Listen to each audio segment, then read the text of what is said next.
नमस्कार दोस्तों, स्वागत है आपका स्टडी फॉर सिविल सर्विसेज में। फाइनली इकोनॉमी पापा वीडियो आपके सामने है। ये बहुत ही ज़्यादा शॉर्ट करके मैंने इसमें बताने की कोशिश करी है क्योंकि पीसीएस का एग्जाम बहुत नज़दीक है, इसीलिए सिर्फ फैक्ट वाली चीज़ें बताई गई हैं। लेकिन एक चीज़ है, पूरे यूनियन बजट 2023-24 के सबसे ज़रूरी पॉइंट, सबसे ज़रूरी फैक्ट इसमें मैंने इंक्लूड कर दिए हैं। तो जो बजट का पापा वीडियो नहीं आया था उसकी कमी यहाँ पूरी हो जाएगी, टेंशन नहीं। इकोनॉमिक सर्वे 2022-23 का भी पापा वीडियो नहीं दिया था मैंने इस बार, उसके भी सबसे इंपॉर्टेंट फैक्ट जो है वो यहाँ पे कर दिए हैं प्रीलिम्स के लिए जो जरूरी हैं। सारा पूरा एक एक चीज ले ली गई है इकोनॉमिक सर्वे और बजट की, तो वो कंप्लीट है। एफडीआई वाला पोजीशन ले लिया गया है, रिमिटेंस क्या है, external debt at percentage of GDP क्या है, यूपी की क्या पोजीशन है एक्सपोर्ट में, स्टेट वाइज लेंथ क्या है रोड्स की, नेशनल हाईवे की, स्टेट हाईवे की, रेलवे रूट की, सब कुछ लिया गया है। इकोनॉमी में क्या रैंकिंग है, जीएसडीपी की क्या रैंकिंग है, पर कैपिटा क्या है, सब कुछ, सारी चीजें, एक एक फैक्ट। इंडिया सबसे ज्यादा तेल कहां से लेता है, गैस कहां से लेता है, इंडिया सबसे बड़ा जो है गोल्ड का कंज्यूमर कौन से नंबर पे है, ये वाले इतने ज्यादा इसमें इंपॉर्टेंट फैक्ट्स हैं, आप इनको एक बार जरूर देख लीजिएगा। देखिए, यूपी पीसीएस एग्जाम के लिए मेरा आप लोगों से यही भाई रिकमेंडेशन है कि एक तो करंट अफेयर पापा था, ठीक है, करंट अफेयर पापा को अप्रैल के साथ आप जरूर देख लीजिएगा, मिसलेनियस पापा जरूर देख लीजिएगा, इकोनॉमी पापा जरूर देख लीजिएगा। ये 4 वीडियो मिला के आपके 70 क्वेश्चन, 65 से लेकर 70 क्वेश्चन आपके इन्हीं में से आ सकते हैं। कट ऑफ के लिए चाहिए आपको कितने, मैक्सिमम नेट में 90-95 ले आओ क्वेश्चन, बस निगेटिव हटा के 90 भी आ गए तब भी हो जाता है कट ऑफ क्लियर। और 70 सिर्फ आपको इन 4 वीडियो से मिल सकते हैं। बहुत ध्यान से देख लेना, स्टडी फॉर सिविल सर्विसेज की टीम ने बहुत मेहनत करी है। इस वाले वीडियो को बनाने के लिए भी बहुत ज्यादा मेहनत लगी है मुझे, क्योंकि सारे डेटा को फिल्टर करना, देखना, सब कुछ पढ़ना पड़ता है भैया जी, बहनी जी। उसके बाद पीपीटी बना के और फिर लाए हैं। सारा डेटा जो है हिंदी भाषा में ही, बोलचाल वाली भाषा में मैंने बताया है। आपको जहां लगे आप स्लाइड रोक के देख सकते हैं। अगर इस वाले वीडियो पे आपने 20,000 लाइक करे तो फिर पीडीएफ फ्री करेंगे, नहीं तो पीडीएफ नहीं मिलेगी। कुछ लोग कहते हैं कि भाई नहीं देनी तो साफ मना कर दो, तो साफ मना कर चुके हैं कई बार। पीडीएफ हमेशा पेड थी, पेड है, पेड रहेगी। वीडियो फ्री थे, फ्री है, फ्री रहेंगे पिछले 7 सालों से, ठीक है। एक इंपॉर्टेंट सूचना आप लोग के लिए यह भी है कि 2024 की यूपी पीसीएस की तैयारी के लिए प्री और मेंस की पूरा हमारा बैच चालू हो चुका है। कंप्लीट शुरुआत से सिलेक्शन तक की तैयारी के लिए आप उसको ज्वाइन कर सकते हैं हमारे नंबर पे कॉल करके। आरओ बीओ का भी बैच चालू हो गया है, वीडियो एग्जाम अभी आने वाला है, उसका भी बैच चालू हो गया है। उत्तराखंड और हरियाणा के भी बैचेस चल रहे हैं। वीडियो लेकिन जो भी इनिशिएटिव यूट्यूब में आते हैं सारे फ्री थे, फ्री हैं और आगे भी फ्री रहेंगे। चलो, इकोनॉमी पापा वीडियो दे दिया, चलो जाओ खेलो। चलिए इकोनॉमी पापा चालू कर लेते हैं। बहुत ज्यादा इसमें मेहनत करी है, मिसलेनियस पापा के तरह है ये और काफी इंपॉर्टेंट है। इससे आराम से 10-12 के आसपास क्वेश्चन आपको मिल सकते हैं। यूनियन बजट के सारे इंपॉर्टेंट पॉइंट इसमें कवर हैं। इकोनॉमिक सर्वे भी पूरा कवर है, क्योंकि इन दोनों के अलग अलग पापा नहीं दिए हैं इस बार, वो इसी में कवर किया है। एनर्जी स्टैटिस्टिक्स भी इसमें कवर है। बहुत सारा डेटा कवर है जो यूपी पीसीएस का बड़ा स्पेशल है। सीधा मुद्दे पे आते हैं। ये मैं पीछे से पीपीटी चालू कर रहा हूँ, हर जगह हिंदी इंग्लिश है। जो जो इंपॉर्टेंट चीजें बस वही बताने हैं, फैक्चुअल टाइप की। देखिए, उत्तर प्रदेश में 10 स्मार्ट सिटी हैं, ये जरूर ध्यान रखिएगा। पुराना क्वेश्चन है लेकिन आ सकता है। लखनऊ, कानपुर, प्रयागराज, वाराणसी, आगरा, सहारनपुर, बरेली, झांसी, मुरादाबाद, अलीगढ़, ठीक है। यूपी में 8 स्मार्ट सिटी, ध्यान रखना। वाराणसी, मेरठ, गाजियाबाद, अयोध्या, फिरोजाबाद, गोरखपुर और मथुरा, वृंदावन और शाहजहां। यूपी में इलेक्ट्रॉनिक मैन्युफैक्चरिंग पॉलिसी 2020-25 के लिए थी। 4 लाख इंडिविजुअल को तैयार करना है। और इलेक्ट्रॉनिक सिटी कहाँ कहाँ स्टैब्लिश की जा रही है? जेवर एयरपोर्ट के बगल में, ठीक है, और डिफेंस इलेक्ट्रॉनिक मैन्युफैक्चरिंग जो बुंदेलखंड में, तो यहाँ इलेक्ट्रॉनिक सिटी स्टैब्लिश की जा रही है। और इंपॉर्टेंट डेटा देखते हैं भाई। Ease of doing business index में यूपी की रैंकिंग क्या थी? लास्ट जब आया था, लास्ट कब आया था? 2019 में आया था। और यूपी की रैंक थी 2, आंध्र प्रदेश था 1। उसके बाद से अभी तक रैंकिंग नहीं आई है। इसके अलावा आप देखें तो उत्तर प्रदेश को 7वीं रैंक मिली थी 2020 में सस्टेनेबल रैंकिंग में, स्वच्छ सर्वेक्षण में। पुराने इकोनॉमिक सर्वे का क्वेश्चन है ये, हालांकि इंपॉर्टेंट है। इसमें यह है भाई कि किस किस स्टेट में सर्विस सेक्टर 50% से ज्यादा है। तो सबसे ज्यादा सर्विस सेक्टर का कंट्रीब्यूशन कहां है? नंबर 1 पे चंडीगढ़ है, ध्यान रखना ये। नंबर 2 पे दिल्ली है। और यूपी में कितना है सर्विस सेक्टर का परसेंट, ये देख लो एक बार ध्यान से। यूपी की इकोनॉमी में सर्विस सेक्टर का परसेंट है 48.95, मतलब 50% के आसपास है, ये ध्यान रखिएगा, ठीक है। सर्विस सेक्टर का सबसे कम कंट्रीब्यूशन किस स्टेट में है? सिक्किम में है। सिक्किम की इकोनॉमी में सिर्फ 27% कंट्रीब्यूट करती है सर्विस सेक्टर या फिर सेवा क्षेत्र। पुराना क्वेश्चन है, एक बीएनआई इंडेक्स था भाई, 5 डायमेंशन पे था ये, sanitation, water, housing, macro environment और अदर फैसिलिटी। 26 इंडिकेटर थे, ध्यान रखिए। तीन कलर इंडिकेटर थे इसके, ग्रीन, येलो और रेड, और हाईएस्ट था ये केरल में और लोवेस्ट था उड़ीसा में। बस इतना ही एक बार देख लो। इंडिया में अभी 13 पोर्ट हैं, देख सकते हैं यहाँ पे, कोलकाता, हल्दिया, पारादीप, विशाखापत्तनम, इस तरह से 13 पोर्ट हैं टोटल, मेजर जो पोर्ट है 13। अब जल्दी से आप इन क्वेश्चन के आंसर दीजिए। Largest port, newest port, oldest port, deepest port और बीजीएस्ट पोर्ट। ठीक है, ये सब पहले बताया गया है। M1, M2, M3 के बारे में कुछ जीके देख लीजिए। M1 को बोलते हैं नैरो मनी, M3 को ब्रॉड मनी, M4 को भी ब्रॉड मनी, M1 M2 को नैरो मनी। लिक्विडिटी के मामले में हमेशा M1 सबसे बड़ा होगा, ठीक है, फिर M2, फिर M3, फिर M4। तेंदुलकर कमेटी के हिसाब से पॉवर्टी रेट है ऑल इंडिया का, आप देख सकते हैं 21.9, सबसे ज्यादा था छत्तीसगढ़। अभी तो MPI रिपोर्ट आ गई है 2022 वाली, उसमें हमने ऑलरेडी आपको बता रखा है, ये सब मिसलेनियस पापा में कवर है, देख लीजिएगा उसको। तो तेंदुलकर कमेटी के अगर लिखा होगा उसके हिसाब से पूरे स्टेट है छत्तीसगढ़। इंडिया का सर्विस एक्सपोर्ट आप देख सकते हैं 2021-22 में 15.9% बढ़ा है, और कितना रहा फाइनली, $171.9 बिलियन। सबसे ज्यादा एक्सपोर्ट हमने कहां पे किया है, यूएस में। सर्विस का एक्सपोर्ट सबसे ज्यादा कहां पे किया गया है, यूएस में। जो टोटल सॉफ्टवेयर सर्विस एक्सपोर्ट किया है हमने, उसमें सबसे बड़ा कंट्रीब्यूशन किसका था, कंप्यूटर सर्विसेज का। तो कंप्यूटर सेवाओं का कुल सॉफ्टवेयर सेवाओं के निर्यात में 2/3 से अधिक का योगदान है। आईटी इनेबल्ड जो सर्विसेज का हमने एक्सपोर्ट किया, यानी कि सूचना प्रौद्योगिकी जो समर्थित सेवाओं का हमने निर्यात किया है, उसमें सबसे ज्यादा कंट्रीब्यूशन है बीपीओ सर्विसेज का। तो बीपीओ सेवाओं का सबसे ज्यादा योगदान है सूचना प्रौद्योगिकी आईटी समर्थित सेवाओं में के निर्यात में। नेशनल एजुकेशन पॉलिसी 2020 में आई थी, 34 साल बाद आई। सबसे पहली नेशनल एजुकेशन पॉलिसी आई थी इंदिरा गांधी के टाइम पे 1968 में, फिर दूसरी आई राजीव गांधी के टाइम पे 1986 में, तीसरी मोदी जी के टाइम पे आई 2020 में। आप देख रहे होंगे आजकल बजट में कैपिटल एक्सपेंडिचर काफी ज्यादा बढ़ा रहे हैं, ठीक है। तो लगातार बढ़ा बढ़ा के 2022 ये जो फाइनेंशियल ईयर 2023 वाला है, इसमें 2.9% ऑफ जीडीपी तक कर दिया गया है ये, ठीक है। तो ये पूछ सकते हैं capital expenditure as percentage of GDP कितना हो गया है, लगभग अब 2.9%। ये बड़ा इंपॉर्टेंट डेटा है, लेटेस्ट में काफी सारी चीजें चल रही हैं, इसलिए देखिए अब जो है इंडिया को क्रूड ऑयल सप्लाई करने के लिए रशिया सबसे बड़ा हो गया है। तो रशिया टॉप सप्लायर हो गया है क्रूड ऑयल का इंडिया के लिए। कुछ और फैक्ट लिखे हुए हैं भाई। इंडिया ने सबसे ज्यादा एलएनजी कहां से इंपोर्ट करता है, इंडिया कतर से। और क्रूड ऑयल कहां से इस समय कर रहा है, रशिया से, ठीक है। तो गैस ले रहा है सबसे ज्यादा कतर से, तेल ले रहा है सबसे ज्यादा रशिया से। पूरी दुनिया में सबसे ज्यादा एलएनजी एक्सपोर्ट कौन करता है, कतर करता है। और सबसे ज्यादा एलएनजी इंपोर्ट कौन करता है, जापान करता है। तो जापान को चाहिए सबसे ज्यादा और कतर सबसे ज्यादा देता है एलएनजी। वैसे ही तेल सबसे ज्यादा एक्सपोर्ट कौन करता है, सऊदी अरेबिया। और सबसे ज्यादा तेल किनको चाहिए, चाइना को। चाइना को बहुत तेल चाहिए। सबसे ज्यादा सोना भी चाइना को चाहिए, आप समझ रहे हैं। सबसे बड़ा कंज्यूमर है गोल्ड का चाइना पूरी दुनिया में, और इंडिया जो है वर्ल्ड का सेकंड लार्जेस्ट कंज्यूमर है गोल्ड का। सबसे ज्यादा कर्ज किस देश का है, यूएसए का है। और एज परसेंटेज ऑफ जीडीपी में अगर देखें तो सबसे ज्यादा कर्ज किसका है, सबसे ज्यादा जापान का। पूरी दुनिया में सबसे ज्यादा प्रवासी जो है ये माइग्रेंट या डायस्पोरा, ये कहां के लोग हैं, भारत के लोग हैं। ध्यान से देख लीजिए, कुछ फैक्ट हैं जो अभी भी इंपॉर्टेंट है। टॉप 4 कंट्री जहां पे लोग जाते हैं, सॉरी जहां से लोग जाते हैं, सबसे ज्यादा किस देश के लोग प्रवास करते हैं, तो नंबर 1 पे है भारत, नंबर 2 पे मैक्सिको रूस, नंबर 3 पे चीन है, और नंबर 4 पे सीरिया।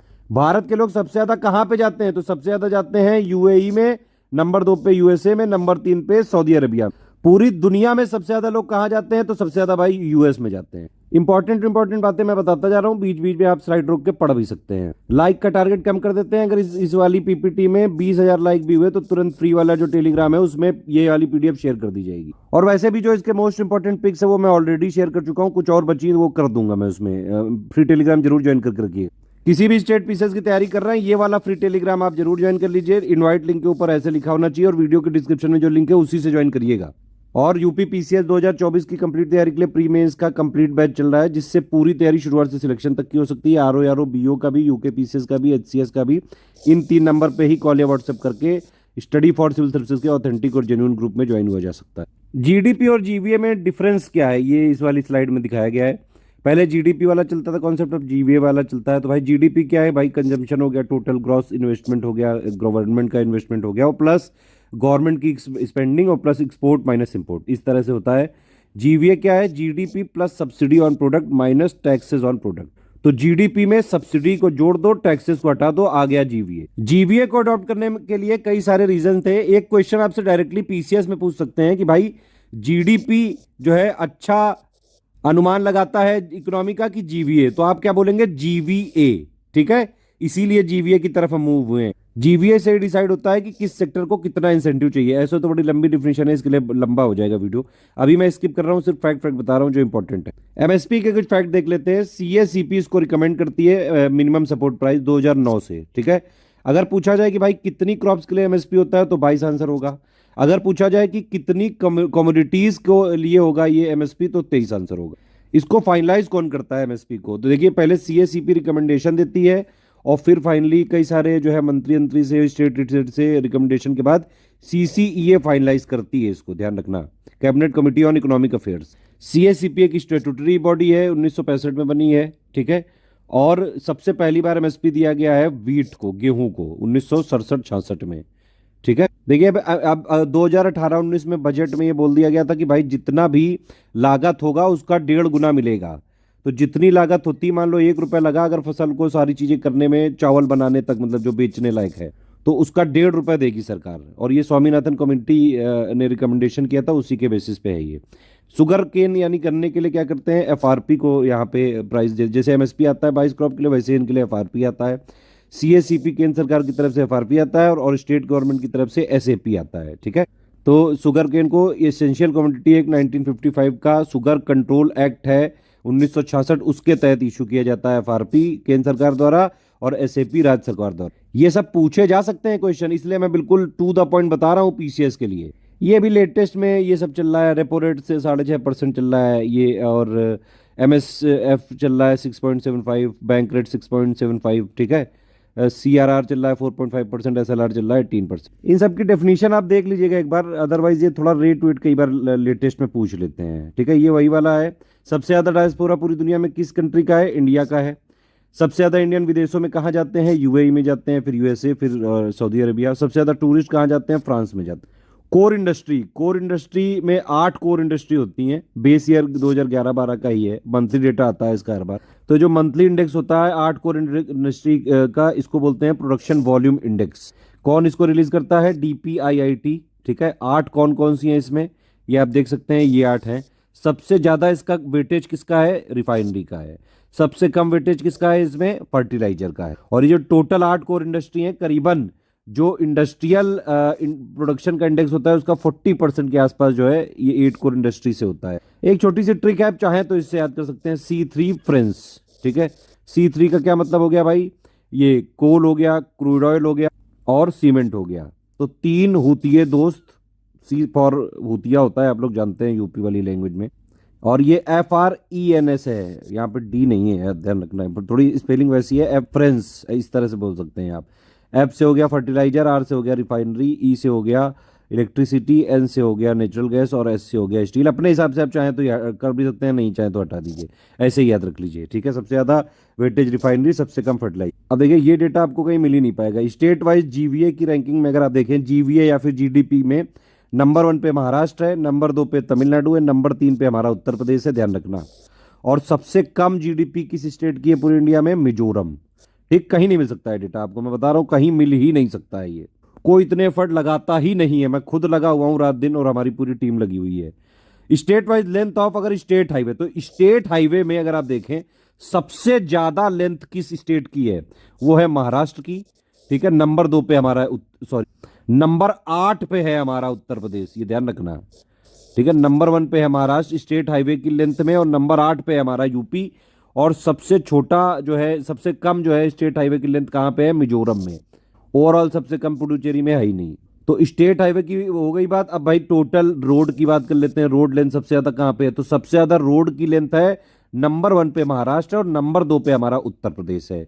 सबसे कम कहाँ पे है रोड की लेंथ, सिक्किम में। और ओवरऑल सबसे कम कहाँ पे है, लक्षद्वीप में। ठीक है, ये देखो ईज ऑफ डूइंग इंडेक्स, अभी मैंने बताई थी आपको, 2019 की लेटेस्ट रैंकिंग है अपने पास, उसमें नंबर 2 पे था हमारा उत्तर प्रदेश, आंध्र प्रदेश के बाद। और उत्तराखंड की कितनी थी, 11th रैंक थी 2019 के ही ईयर पे। और सबसे लास्ट रैंक किसकी थी ईज ऑफ डूइंग बिजनेस में, अरुणाचल प्रदेश, 29 रैंक थी इसकी। भाई सबसे ज्यादा नेशनल हाईवे यानी कि जो राष्ट्रीय राजमार्ग होते हैं, नेशनल हाईवे की लेंथ सबसे ज्यादा कहां पे है, सबसे मतलब लार्जेस्ट कहां पे है, ये महाराष्ट्र में है नंबर 1 पे। ये लेटेस्ट डेटा है 19 नवंबर 2022 का। ठीक है, तो सबसे ज्यादा नेशनल हाईवे की लेंथ है महाराष्ट्र में नंबर 1 पे, नंबर 2 पे हमारा उत्तर प्रदेश है, नंबर 3 पे आपका राजस्थान है। सबसे कम जो है नेशनल हाईवे की लेंथ है वो किस स्टेट में, गोवा में, और ओवरऑल सबसे कम कहाँ पे है, चंडीगढ़ में। चलो रेल रूट का भी देख लेते हैं भाई। रेल रूट में सबसे ज्यादा लेंथ कहाँ पे है, उत्तर प्रदेश में, नंबर 2 पे राजस्थान, नंबर 3 पे महाराष्ट्र, और सबसे कम रेल रूट कहाँ पे, मिजोरम में 2। ये देखिए सबसे इंपॉर्टेंट क्वेश्चन, उत्तर प्रदेश की इंडिया के एक्सपोर्ट में क्या रैंक है अभी, 5वीं रैंक है, ये बिल्कुल ऑफिशियल डेटा है। और इंडिया में सबसे बड़ा एक्सपोर्टर स्टेट कौन सा है, गुजरात सबसे ज्यादा एक्सपोर्ट करता है इंडिया में। नंबर 2 पे महाराष्ट्र है, नंबर 3 पे तमिलनाडु, नंबर 4 पे है कर्नाटक, और नंबर 5 पे हमारा उत्तर प्रदेश पूरे इंडिया में एक्सपोर्ट्स में। जल्दी जल्दी सारे यूट्यूबर देख लो भाई, इससे जो जो क्वेश्चन बनाने हैं चोरी करने हैं, तुरंत करके भैया अपना अपना वीडियो चलाओ। स्ट्रेटेजिक सेक्टर पूछ लिया जाए भाई तो कौन कौन से होते हैं, एटॉमिक एनर्जी, स्पेस और डिफेंस, ठीक है, ट्रांसपोर्ट और टेलीकम्युनिकेशन, पावर, पेट्रोलियम, कोल और अदर मिनरल, बैंकिंग, इंश्योरेंस और फाइनेंशियल सर्विसेज, यही यहाँ पे हिंदी में लिखा हुआ है। एनएफएचएस 5 का डेटा है भाई, ये बड़ा इंपॉर्टेंट डेटा है, ये देख लो थोड़ा, यहाँ पे डायग्राम देख लो, ये पीआरएस से लिया गया है, ये बड़ा अच्छा है साइट। तो एनएफएचएस 5 के हिसाब से टीएफआर मैक्सिमम कहाँ की है, बिहार की है, कितनी है, 3.0। और मिनिमम कहाँ की है टीएफआर, टोटल फर्टिलिटी रेट, ये सिक्किम की है, सिक्किम की कितनी है, 1.1। एनएफएचएस 5 के हिसाब से आईएमआर सबसे ज्यादा कहाँ की है, बिहार की, 47। सबसे कम कहाँ की है, केरल की, 4। और एनएफएचएस 5 के हिसाब से सेक्स रेशियो एट बर्थ, ये सबसे ज्यादा कहाँ की है, त्रिपुरा की, 1028, केवल इकलौता स्टेट जहां पे 1000 से ज्यादा है। सबसे कम कहाँ की है, गोवा की, 838 सेक्स रेशियो एट बर्थ। और गोवा में ही सबसे ज्यादा डिक्लाइन हुआ है, 966 से 838। ये बड़ा इंपॉर्टेंट डेटा है। एनएफएचएस 5 के हिसाब से टीएफआर उत्तर प्रदेश की कितनी है, 2.4, उत्तराखंड की कितनी, 1.9, ठीक है, बिहार की 3.0 मैक्सिमम है, सिक्किम की 1.1 मिनिमम है, ठीक। आईएमआर यूपी की कितनी थी, 50.4, उत्तराखंड की 39.1, बिहार की 46.8 मैक्सिमम, केरल की 4.4 मिनिमम। पूरे इंडिया की बात करें अगर तो टीएफआर कितनी है एनएफएचएस 5 के हिसाब से, 2.0, जो कि रिप्लेसमेंट लेवल को अचीव कर चुकी है। रिप्लेसमेंट लेवल कितना होता है, 2.1, ठीक है। रिप्लेसमेंट का मतलब वही हुआ कि भाई उतनी फर्टिलिटी होती है कि जितने में जितनी भी जो पुरानी जनरेशन से नई वाली आ जाती है, रिप्लेस कर देती है, तो मतलब लगातार साइकिल चलती रहेगी, एक पीढ़ी गई उतनी आ गई, फिर एक पीढ़ी गई उतनी आ गई, इस ये होता है मतलब रिप्लेसमेंट लेवल। अगर रिप्लेसमेंट लेवल 2.1 से कम चला जाएगा तो पॉपुलेशन घटने लगेगी, आप समझ रहे हैं कि नहीं। बैलेंस बना रहना चाहिए, वो बैलेंस है रिप्लेसमेंट लेवल 2.1। अब लेकिन टीएफआर हो गई 2.0। आईएमआर कितनी है एनएफएचएस 5 के हिसाब से, 35.2, ध्यान रखना। अब देखिए उसके जस्ट बाद मैंने रखी है एसआरएस 2020 के स्टैटिस्टिक्स, क्योंकि ये जरूरी है। एनएफएचएस का आंकड़ा अलग है, वो ध्यान रखना। अगर एनएफएचएस 5 क्वेश्चन लिखा हो तब करना है। एसआरएस 2020 की स्टैटिस्टिक्स के हिसाब से थोड़ा देख लेते हैं ये, ठीक है। ये पूरा बहुत इंपॉर्टेंट है, यहाँ पे आईएमआर अलग है थोड़ी, ठीक है। टीएफआर यहाँ पे भी 2 है और वहां पे भी 2 है, ठीक है। तो देखिए चलिए स्टार्ट कर लेते हैं। बर्थ रेट कितना है एसआरएस 2020 की फाइनल स्टैटिस्टिक्स के हिसाब से, इंडिया का है 19.5। और फिर ये रूरल अर्बन वाला है, इंडिया का रूरल आप देख सकते हैं कि अर्बन से ज़्यादा है। हाईएस्ट बर्थ रेट कहाँ पे है, बिहार में 25.5, सेकंड हाईएस्ट है यूपी में 25.1, ठीक है। सबसे कम कहाँ पे है, गोवा में है 12.1। बड़े स्टेट में देखें तो केरल में कम है बर्थ रेट, ठीक है। पूरी टेबल आप एक बार चाहें तो स्क्रीनशॉट ले सकते हैं और पढ़ भी सकते हैं, मैं मेन मेन बातें बता रहा हूँ। डेथ रेट इंडिया का है 6, और इसमें आप देख सकते हैं इसमें भी रूरल का डेथ रेट ज़्यादा है अर्बन से, ठीक है। और डेथ रेट सबसे ज़्यादा कहाँ का है, छत्तीसगढ़ का 7.9 है, ठीक है। यूपी का डेथ रेट कितना है, 6.5 है, ठीक। सबसे कम डेथ रेट कहाँ का है, नागालैंड का 3.7। उसके बाद आप देखें तो टीएफआर इंडिया की है 2.0, ये एसआरएस 2020 की स्टैटिस्टिक्स के हिसाब से है, ठीक है। और रूरल की जो है यहाँ पे टीएफआर 2.2 है, ये ज़्यादा है। अर्बन की कम हो गई, 1.6 हो गई है, ठीक। सबसे ज़्यादा टीएफआर कहाँ की है, बिहार की 3.0 है, यूपी की 2.7 है, ठीक है। सबसे कम टीएफआर कहाँ की है, दिल्ली, तमिलनाडु और वेस्ट बंगाल, 1.4। आईएमआर की अगर आप बात कर लें तो आईएमआर पूरे इंडिया का है इस समय 28, रूरल वाले का ज़्यादा है, 31 है, ठीक है। सबसे ज़्यादा आईएमआर किसका है, एमपी का 43 एसआरएस के हिसाब से, ठीक। और एसआरएस के हिसाब से यूपी का और छत्तीसगढ़ का नंबर 2 पे है 38। सबसे कम है आईएमआर मिजोरम का 3 है ये। तो ये 4 डेटा थे किसके, एसआरएस 2020 की स्टैटिस्टिक्स के थे ये, ठीक है, फाइनल स्टैटिस्टिक्स थी। प्लस एमएमआर का बुलेटिन आता है एसआरएस में, तो उस बुलेटिन के हिसाब से 2018-20 का बुलेटिन आया था, उसके हिसाब से इंडिया का एमएमआर कितना हो चुका है 97। ठीक है, सबसे ज़्यादा ये एमएमआर किसका है, असम का 195 है, और फिर है एमपी का, फिर छत्तीसगढ़ का है। ठीक, सबसे कम एमएमआर किसका है, केरल का है 19। ठीक है, उससे ज़्यादा महाराष्ट्र का, उससे ज़्यादा तेलंगाना और उत्तराखंड का 103। नेचुरल ग्रोथ रेट भी देख सकते हैं यहाँ पे सारे के हिसाब से। तो भाई सबसे ज़्यादा जो है ये नेचुरल ग्रोथ रेट इंडिया का कितना है 13.5, और सबसे ज़्यादा ये है बिहार का 20.2, सबसे कम किसका है गोवा और केरल का 6.2। थोड़ा और समराइज करके लिख दिया गया है सारे 2020 की स्टैटिस्टिक्स को। ग्रोथ रेट कितना है 19.5, फर्टिलिटी रेट यानी कि टीएफआर 2.0, डेथ रेट 6.0, ये इंडिया का है पूरे, और आईएमआर कितना है 28। तो ये एसआरएस के हिसाब, एसआरएस के हिसाब से आप देख सकते हैं सेक्स रेशियो एट बर्थ जो है वो 907 हो गया है 2018-20 में, और केरल में हाईएस्ट है। ठीक है, उत्तराखंड में लोवेस्ट है। टोटल फर्टिलिटी रेट 2 हो चुका है एसआरएस के हिसाब से, और सबसे कम है कहाँ, दिल्ली, तमिलनाडु, वेस्ट बंगाल में 1.4। इसके अलावा रिप्लेसमेंट लेवल को भी अचीव कर लिया गया है। कहाँ कहाँ, नेशनल लेवल पे तो कर ही लिया गया है, दिल्ली में, तमिलनाडु में, वेस्ट बंगाल में, आंध्र प्रदेश में, हिमाचल प्रदेश, जम्मू कश्मीर, केरल, महाराष्ट्र, पंजाब, तेलंगाना, कर्नाटक, उड़ीसा, उत्तराखंड, गुजरात, हरियाणा और असम। एमएमआर का डेटा देख सकते हैं आप, ये 2018-20 के हिसाब से टॉप 3 अगर स्टेट देखें इंडिया के, तो सबसे ज़्यादा एमएमआर असम में है 195, नंबर 2 पे है मध्य प्रदेश 173, और नंबर 3 पे हमारा उत्तर प्रदेश है 167। इंडिया का एमएमआर कितना है 97। देखिए, जो सस्टेनेबल डेवलपमेंट गोल है उसका टारगेट 3.1 है, यूनाइटेड नेशन का है सस्टेनेबल डेवलपमेंट गोल, जिसके हिसाब से मैटरनल मोर्टेलिटी जो रेशियो होना चाहिए 70 से कम होना चाहिए। ठीक है, और हमारी नेशनल हेल्थ पॉलिसी 2017 में आई थी, उसमें भी लिखा था कि भाई एमएमआर को 100 से कम करिए आप, और वो हमने सक्सेसफुली अचीव कर लिया है, 97 आ चुका है ये। इवन कुछ राज्य ऐसे हैं जहां पे 70 से भी कम एमएमआर आ चुका है। कहां कहां, केरल में देखिए 19 सबसे कम एमएमआर। एमएमआर जो है सबसे कम कहां पे है, केरल में है। महाराष्ट्र में 33, तेलंगाना में 43, आंध्र प्रदेश में 45, तमिलनाडु में 54, झारखंड में 56, गुजरात में 57, कर्नाटक में 69। तो सबसे कम है केरल में एमएमआर, ध्यान रखना। देखिए, डिटेल्ड वीडियो नहीं, इसलिए मैं पूरी चीज नहीं बताऊंगा इसमें। ठीक है, अभी एक न्यू फॉरेन ट्रेड पॉलिसी आई 2023 की। जो पुरानी पॉलिसी थी वो 31 मार्च 2023 को समाप्त हो गई, तो ये नई पॉलिसी तुरंत यहाँ पे कर दी गई है। ये वाली लागू होगी 1 अप्रैल 2023 से। ठीक है, मेन टारगेट क्या है भाई, ट्रेड पॉलिसी है तो ट्रेड यानी कि व्यापार बढ़ाना है, इसका सिंपल बात है। डायनामिक है, ओपन एंडेड है, यानी कि आज की जरूरतों के हिसाब से इसको अपडेट करते रहेंगे। मेन मुद्दा क्या है यहाँ पे भाई, एक्सपोर्ट को बढ़ाना है अपने, एक्सपोर्ट यानी कि निर्यात को बढ़ाना है। अभी हमारा निर्यात कितना है, लगभग $760 बिलियन, और हम लोग को कितना करना है, $2 ट्रिलियन करना है 2030 तक। ध्यान रखना ये चीज, यानी कि 2 ट्रिलियन का कितना मतलब हुआ कि 2000 बिलियन डॉलर करना है अपने को, 3 गुना लगभग करना है ये जो एक्सपोर्ट है अपना। ठीक है, ये ध्यान रखना। सरकार कैसे कनेक्ट कर रही है, ध्यान रखिए। सरकार को इंडिया को जो है 5 ट्रिलियन इकोनॉमी बनाना है, कब तक, 2030 तक। 2 ट्रिलियन का एक्सपोर्ट करना है कब तक, न्यू फॉरेन ट्रेड पॉलिसी के हिसाब से 2030 तक। तो ये ध्यान रखना भाई, 4 मुद्दों पर काम करेगी, 4 पिलर है ये पॉलिसी के। अब क्या किया जाएगा, इंसेंटिव से हम लोग रिमिशन की तरफ, छूट की तरफ बढ़ेंगे।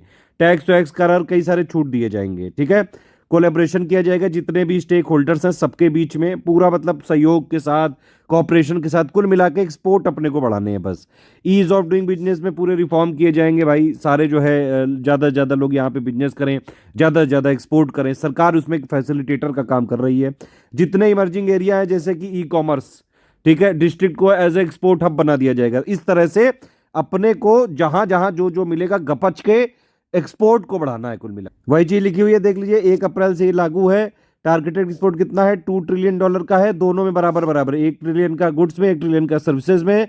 और इसकी कोई एंड डेट नहीं है, क्योंकि भाई अपडेट हम लगातार करने को तैयार है इसमें। 31 मार्च को ये पॉलिसी यहाँ पे पीयूष गोयल जी ने लॉन्च कर दी। 4 पिलर है, मैंने बताया आपको, छूट मिलेगी, खूब सारा टैक्स वैक्स को छूट मिलेगी। कुल मिला के यहाँ पे एक्सपोर्टर्स को बढ़ावा देना है भाई, रेटिंग वेटिंग कर देंगे उनकी। ठीक है, रेटिंग के हिसाब से फिर टैक्स वैक्स में छूट दे देंगे, स्टार का सब चीजें, सब कुछ करेंगे इसमें। कोलैबोरेशन करेंगे, जो स्टेक होल्डर है, एक्सपोर्टर हो गए, स्टेट हो गए, डिस्ट्रिक्ट हो गए, इंडियन मिशन हो गए। Ease of doing business index के लिए सारे रिफॉर्म करने को तैयार हैं। सरकार लगातार जो है नंबर ऑफ फॉर्म्स कम करती जा रही है, ज्यादा से ज्यादा जो है बिजनेस इजी हो जाए, उसके लिए यहाँ सरकार प्रयासरत है। इमर्जिंग एरिया हो गए, ई कॉमर्स को जो है आने वाले टाइम पे बड़ा पोटेंशियल लग रहा है, तो उस पे भी करेगी। एक ओडीओपी स्कीम थी उत्तर प्रदेश की, वो पूरे इंडिया में लागू होने वाली है। देखो डिस्ट्रिक्ट को एक्सपोर्ट हब बनाया जा रहा है, तो पूरी तरह से टाइम टेस्टेड स्कीम है। आगे जो भी जरूरतें होंगी उसके हिसाब से रिस्पॉन्स करेगी सरकार, पॉलिसी को बदलती जाएगी, अपडेट करती जाएगी। प्रोसेस री इंजीनियरिंग से लेके ऑटोमेशन सब कुछ किया जाएगा यहाँ पे, ताकि ईज ऑफ डूइंग बिजनेस को लाया जाए। कुछ लोग पुराने जो है फंसे हुए हैं, तो उनके लिए एक एमनेस्टी स्कीम भी है कि भाई एक नई शुरुआत करो।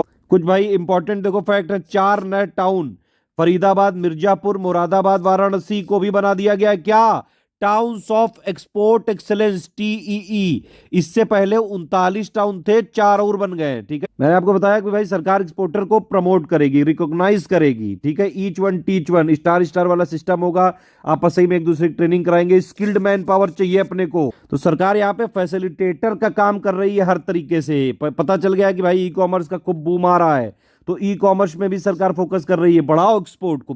कुछ टर्म्स यहाँ यूज किए हैं, green technology product. Green technology का मतलब ही समझ गए होंगे, बैटरी ऑपरेटेड जो इलेक्ट्रिक व्हीकल हो गए, वर्टिकल फार्मिंग इक्विपमेंट हो गया, वेस्ट वाटर ट्रीटमेंट हो गया, रिसाइकलिंग हो गया, रेन वाटर हार्वेस्टिंग हो गए, रेन वाटर फिल्टर हो गया, ग्रीन हाइड्रोजन, ये सारे जो है ग्रीन टेक्नोलॉजी प्रोडक्ट्स कहे जाएंगे। ध्यान रखिएगा, ये पूछ सकते हैं। विवाद से विश्वास के तहत भाई गवर्नमेंट एक एमनेस्टी स्कीम लाई है।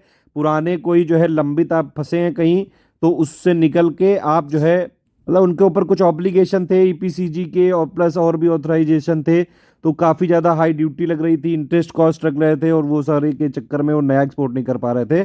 तो सब कुछ यहाँ पे सरकार मदद करने के लिए तैयार है। इंडिया को अपने को बनाना है मर्चेंडाइज ट्रेड हब। ठीक है, यही सारी चीजें हिंदी में भी लिखी हैं, आप एक बार चाहें तो इसको स्क्रीनशॉट ले सकते हैं। मैं मेनली नॉर्मल भाषा में बता रहा हूँ। अब देखिए ये एस्कोमेट आइटम क्या होते हैं भाई, ये आप देख सकते हैं, special chemical organism material equipment और टेक्नोलॉजी। इसका ये मतलब है कि इसको भाई सिविलियन यूज में भी किया जा सकता है, और मिलिट्री की भी एप्लीकेशन है इसकी, तो ये डुअल यूज वाले हैं ये। ठीक है, अभी तक क्या होता था कि भाई इसके लिए बाकायदा लाइसेंस लेना पड़ता था। अब इंडिया में क्या कहा जा रहा है कि एक्सपोर्ट अपने को बढ़ाना है। ठीक है, तो इंडिया यहाँ पे जो डुअल यूज ये हाई एंड गुड्स हैं और टेक्नोलॉजी, ये भी एक्सपोर्टर को यहाँ पे प्रोवाइड करने के लिए, एक्सेस करने के लिए फैसिलिटेटर का काम करेगा यहाँ पे। ठीक है, और कंट्रोल वे में किया जाएगा। ठीक है, इंडिया से। तो ये सारी चीज़ों में सरकार बिल्कुल तैयार है।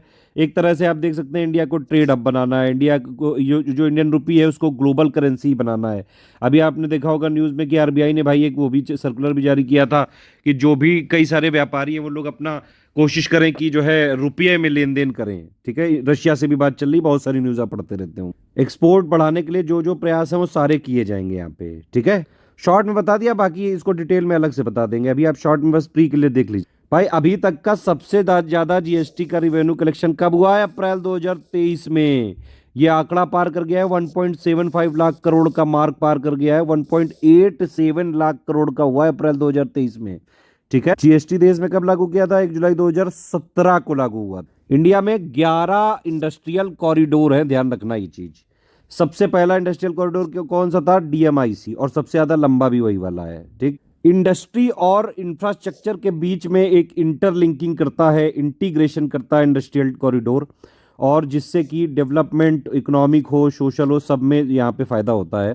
इसीलिए जो है वर्ल्ड क्लास इंफ्रास्ट्रक्चर बनाने के लिए भारत में 11 इंडस्ट्रियल कॉरिडोर बनाए जा रहे हैं। आप इनके नाम देख सकते हैं एक बार। सबसे पहला और सबसे लंबा डीएमआईसी है। इंडिया में 2 डिफेंस कॉरिडोर बनाए जा रहे हैं, पहला उत्तर प्रदेश में, दूसरा तमिलनाडु में। ठीक है, और 6 नोड हैं उत्तर प्रदेश में, आगरा, अलीगढ़, चित्रकूट, झांसी, कानपुर, लखनऊ। ठीक, जो डीपीआईआईटी है यानी कि department for promotion of industry and internal trade, ये एक तरह से नोडल डिपार्टमेंट का काम करता है एफडीआई के लिए भी, ease of doing business index, ease of doing business के लिए। मिशन 50 के EV4 इको, ये क्या है भाई? सिडबी ने ये स्टार्ट किया है ये मिशन, और ये 50,000 इलेक्ट्रिक व्हीकल यहाँ पे खरीदेगा कंट्री में, ताकि एक जो डोमेस्टिक लोगों से खरीदा गया, ताकि लोकल इकोसिस्टम बढ़ सके। सिडबी एक तरह से क्या है, ये 1990 में आया था, और ये स्टैट्यूटरी बॉडी है, हेडक्वार्टर लखनऊ है, मिनिस्ट्री ऑफ फाइनेंस के अंडर में है। एपेक्स रेगुलेटर बॉडी है ये, एमएसएमई के रेगुलेशन के लिए, देख सकते हैं आप। रेमिटेंस, ये बड़ा इंपॉर्टेंट है ये टर्म। ठीक है, प्रेषण बोल सकते हैं। इंडिया बहुत सालों से सबसे बड़ा जो है ये रेमिटेंस रिसिपिएंट है। सबसे ज्यादा रेमिटेंस पूरी दुनिया में कहाँ पे आता है? इंडिया में। अभी तो ये आंकड़ा आप देख सकते हैं $100 बिलियन पार कर चुका है 2022 में, वर्ल्ड बैंक की रिपोर्ट के हिसाब से। रेमिटेंस का मतलब वही है कि जो इंडिया से बाहर नौकरी करने जाते हैं भाई, वो अपना पैसा जोड़ जोड़ के अपने बीवी बच्चों माँ बाप सबको भेजा करते हैं, वही है रेमिटेंस कुल मिला के, ठीक है। और सबसे ज़्यादा इंडिया का है, नंबर 1 पे इंडिया है, फिर मेक्सिको है, फिर चाइना है, फिर फिलीपींस है, इस तरह से है। इकोनॉमिक सर्वे 2022-23 के हिसाब से इंडिया का जो फिनटेक एडॉप्शन रेट है पूरी दुनिया में हाईएस्ट है, 87% है, जो कि ग्लोबल एवरेज 64% से भी ज्यादा है, ध्यान रखिएगा। और इंडिया की डिजिटल पेमेंट में 3rd प्लेस है यूएस और चाइना के बाद। भाई जैसे नॉर्मल फिजिकल रुपया होता है वैसे डिजिटल करेंसी भी आरबीआई ने लॉन्च कर दी, कह रहे हैं कि भाई फिजिकल है तो डिजिटल भी हम कर देंगे। और ये डिजिटल की बात करें तो पूरी दुनिया में सबसे पहला जो सेंट्रल बैंक डिजिटल करेंसी वो किस कंट्री ने करी थी? बहामा ने 2020 में करी थी, ध्यान रखिए। वहां की करेंसी को क्या बोलते हैं? सैंड डॉलर है उसका डिजिटल वर्जन, ठीक है। इंडिया की डिजिटल करेंसी को क्या बोलेंगे? ई रूपी बोल सकते हैं, डिजिटल रूपी बोल सकते हैं। इंडिया में कुकू चल रही थी डिजिटल की 2017 से, कुकू मतलब बातचीत चल रही थी, और फाइनली इसका पायलट ट्रायल किया गया। होलसेल सेगमेंट में किया गया 1 नवंबर 2022 को, रिटेल सेगमेंट में किया गया 1 दिसंबर 2022 को, ठीक है। 2 टाइप की डिजिटल करेंसी है, रिटेल वाली और होलसेल वाली, ठीक। रिटेल मतलब वही इंडिविजुअल हाउस होल्ड कॉर्पोरेशन के लिए, और होलसेल वाला फाइनेंशियल इंस्टीट्यूशंस के लिए। अब ये बड़ा इंपॉर्टेंट है, एफडीआई जो इंडिया में आता है, इससे रिलेटेड क्वेश्चन बहुत बार पूछा जा चुका है, बार बार पूछते रहते हैं, बड़ा फेवरेट टॉपिक है यूपीपीसीएस का। इंडिया 7th लार्जेस्ट रिसिपेंट है एफडीआई का पूरी दुनिया में। India service exporter 7th largest है पूरी दुनिया का, ठीक है। अभी इसमें डेटा देखेंगे अप्रैल से लेके अब सितंबर 2022 तक का, तो इंडिया में टोटल जो एफडीआई आए हैं, ठीक है, उनमें अब टोटल ये नंबर तो नहीं इंपॉर्टेंट है, लेकिन इसमें सबसे ज़्यादा एफडीआई किस सेक्टर में आया ये इंपॉर्टेंट है। तो भाई ये लेटेस्ट वाले में जो अप्रैल से सितंबर तक का डेटा है 2022 तक का, उसमें कंप्यूटर सॉफ्टवेयर और हार्डवेयर इसका हाईएस्ट शेयर है, उसके बाद सर्विसेज का है, फिर ट्रेडिंग का है। और सबसे ज़्यादा इस वाले पीरियड में कहाँ से आया एफडीआई? सिंगापुर से आया है 37% का, फिर मॉरिशस, फिर यूएई, फिर यूएसए। फाइनेंशियल ईयर 2022 में इंडिया ने अभी तक का किसी भी साल में जो एफडीआई इनफ्लो आया है उसमें हाईएस्ट अचीव कर लिया है। $84.8 बिलियन हमारे पास आया है एफडीआई इनफ्लो 2022 फाइनेंशियल ईयर में, ठीक है। और gross FDI as percentage of GDP देखेंगे तो ये कितना हो चुका है? 2.6% हो चुका है 2015 से लेके 2022 फाइनेंशियल ईयर में। ये आप देख सकते हैं वर्ल्ड इन्वेस्टमेंट रिपोर्ट 2022 जो यूएनसीटीएडी की थी, उसने इंडिया को 7वें नंबर पे रखा है। एफडीआई रिसिपेंट के लार्जेस्ट में 7वें नंबर पे ये जो है इंडिया है, और इंडिया ने हाईएस्ट एफडीआई इनफ्लो प्राप्त किया है 2022 फाइनेंशियल ईयर में, और इसमें सर्विस वाला कितना था? $7.1 बिलियन। और ये अभी का लेटेस्ट डेटा देखेंगे तो ये अभी तक का पूरे इंडिया में 2020 से लेकर 22 तक कितना हो चुका है? 903 बिलियन डॉलर हो चुका है आज तक का। कितना एफडीआई है उसकी बात कर रहा हूँ मैं। वही चीज़ यहाँ हिंदी में भी लिखी हुई है कि यूएनसीटीडी की विश्व निवेश रिपोर्ट ने भारत को 2021 में शीर्ष 20 मेजबान देशों में एफडीआई के 7वें सबसे बड़े प्राप्तकर्ता के रूप में स्थान प्रदान किया है, ठीक है। देखिए इकोनॉमिक सर्वे में तो अप्रैल से लेकर सितंबर तक का ही लिया था, लेकिन अगर देखें आप लेटेस्ट में तो रिपोर्ट दिसंबर 2022 तक की भी आ गई है। तो उसके हिसाब से देखिए, अगर अप्रैल से दिसंबर 2022 तक में सिंगापुर हाईएस्ट था, और फिर यूएस, फिर मॉरिशस, ठीक है। और अगर अप्रैल से 2 सितंबर 2022 तक देखेंगे तो भी सिंगापुर हाईएस्ट था, तो ये इंपॉर्टेंट है। तो ये आप देख सकते हैं अप्रैल से लेकर दिसंबर तक की रिपोर्ट है।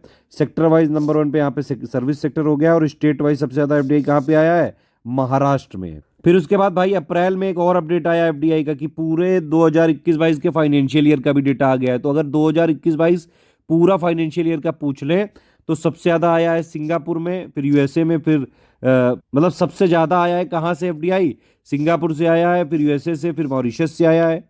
और जो सबसे ज़्यादा किस सेक्टर में आया है तो उसमें कंप्यूटर सॉफ्टवेयर और हार्डवेयर है, सर्विस सेक्टर नंबर 2 पे है, ठीक है। नंबर 3 पे ऑटोमोबाइल सेक्टर है। सबसे ज़्यादा किस स्टेट में आया पूरे साल भर में? तो सबसे ज़्यादा आया है कर्नाटक में, 37.55% आया एफडीआई, ये ध्यान रखिए। फुल फाइनेंशियल ईयर का डेटा है ये। एफडीआई एंट्री रूट 2 तरीके की हो सकती है, ऑटोमेटिक भी हो सकती है, गवर्नमेंट रूट भी हो सकती है। ऑटोमेटिक में कोई अप्रूवल नहीं चाहिए होता है, गवर्नमेंट वाले में भाई थोड़ा अप्रूवल लेके आना पड़ता है। ये कुछ सेक्टर है जहाँ पे जो है एफडीआई नहीं अलाउड है, बाकी हर जगह अलाउड है। एमएसएमई की नई डेफिनेशन भी आ गई, आप देख सकते हैं एक बार। ये इन्वेस्टमेंट और टर्नओवर 2 टर्म है यहाँ पे, ठीक है। माइक्रो में क्या है कि इन्वेस्टमेंट 1 करोड़ से कम होना चाहिए और टर्नओवर 5 करोड़ से कम होना चाहिए, ठीक है। स्मॉल में क्या है कि भाई इन्वेस्टमेंट आपका 10 करोड़ से कम होना चाहिए और आपका टर्नओवर 50 करोड़ से कम होना चाहिए।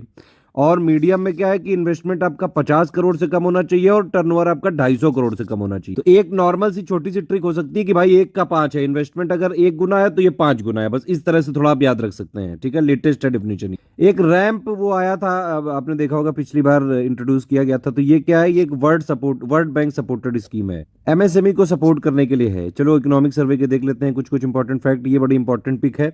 देखिए पहली बात तो ये आपको याद रखना चाहिए कि ग्रोथ क्या है, मतलब पिछली बार जो जीडीपी की ग्रोथ क्या रहने की संभावना है 2023-24 में, 6 से लेके 6.8% तक। ठीक है, सर्विस इंडस्ट्री की कितनी ग्रोथ रहने की एक्सपेक्टेशन है 2022-23 में, तो ये कितना है 9.1% सर्विस इंडस्ट्री का ग्रोथ रेट है ये। ठीक, इंडस्ट्रियल ग्रोथ रेट कितना है 4.1% 2022-23 में।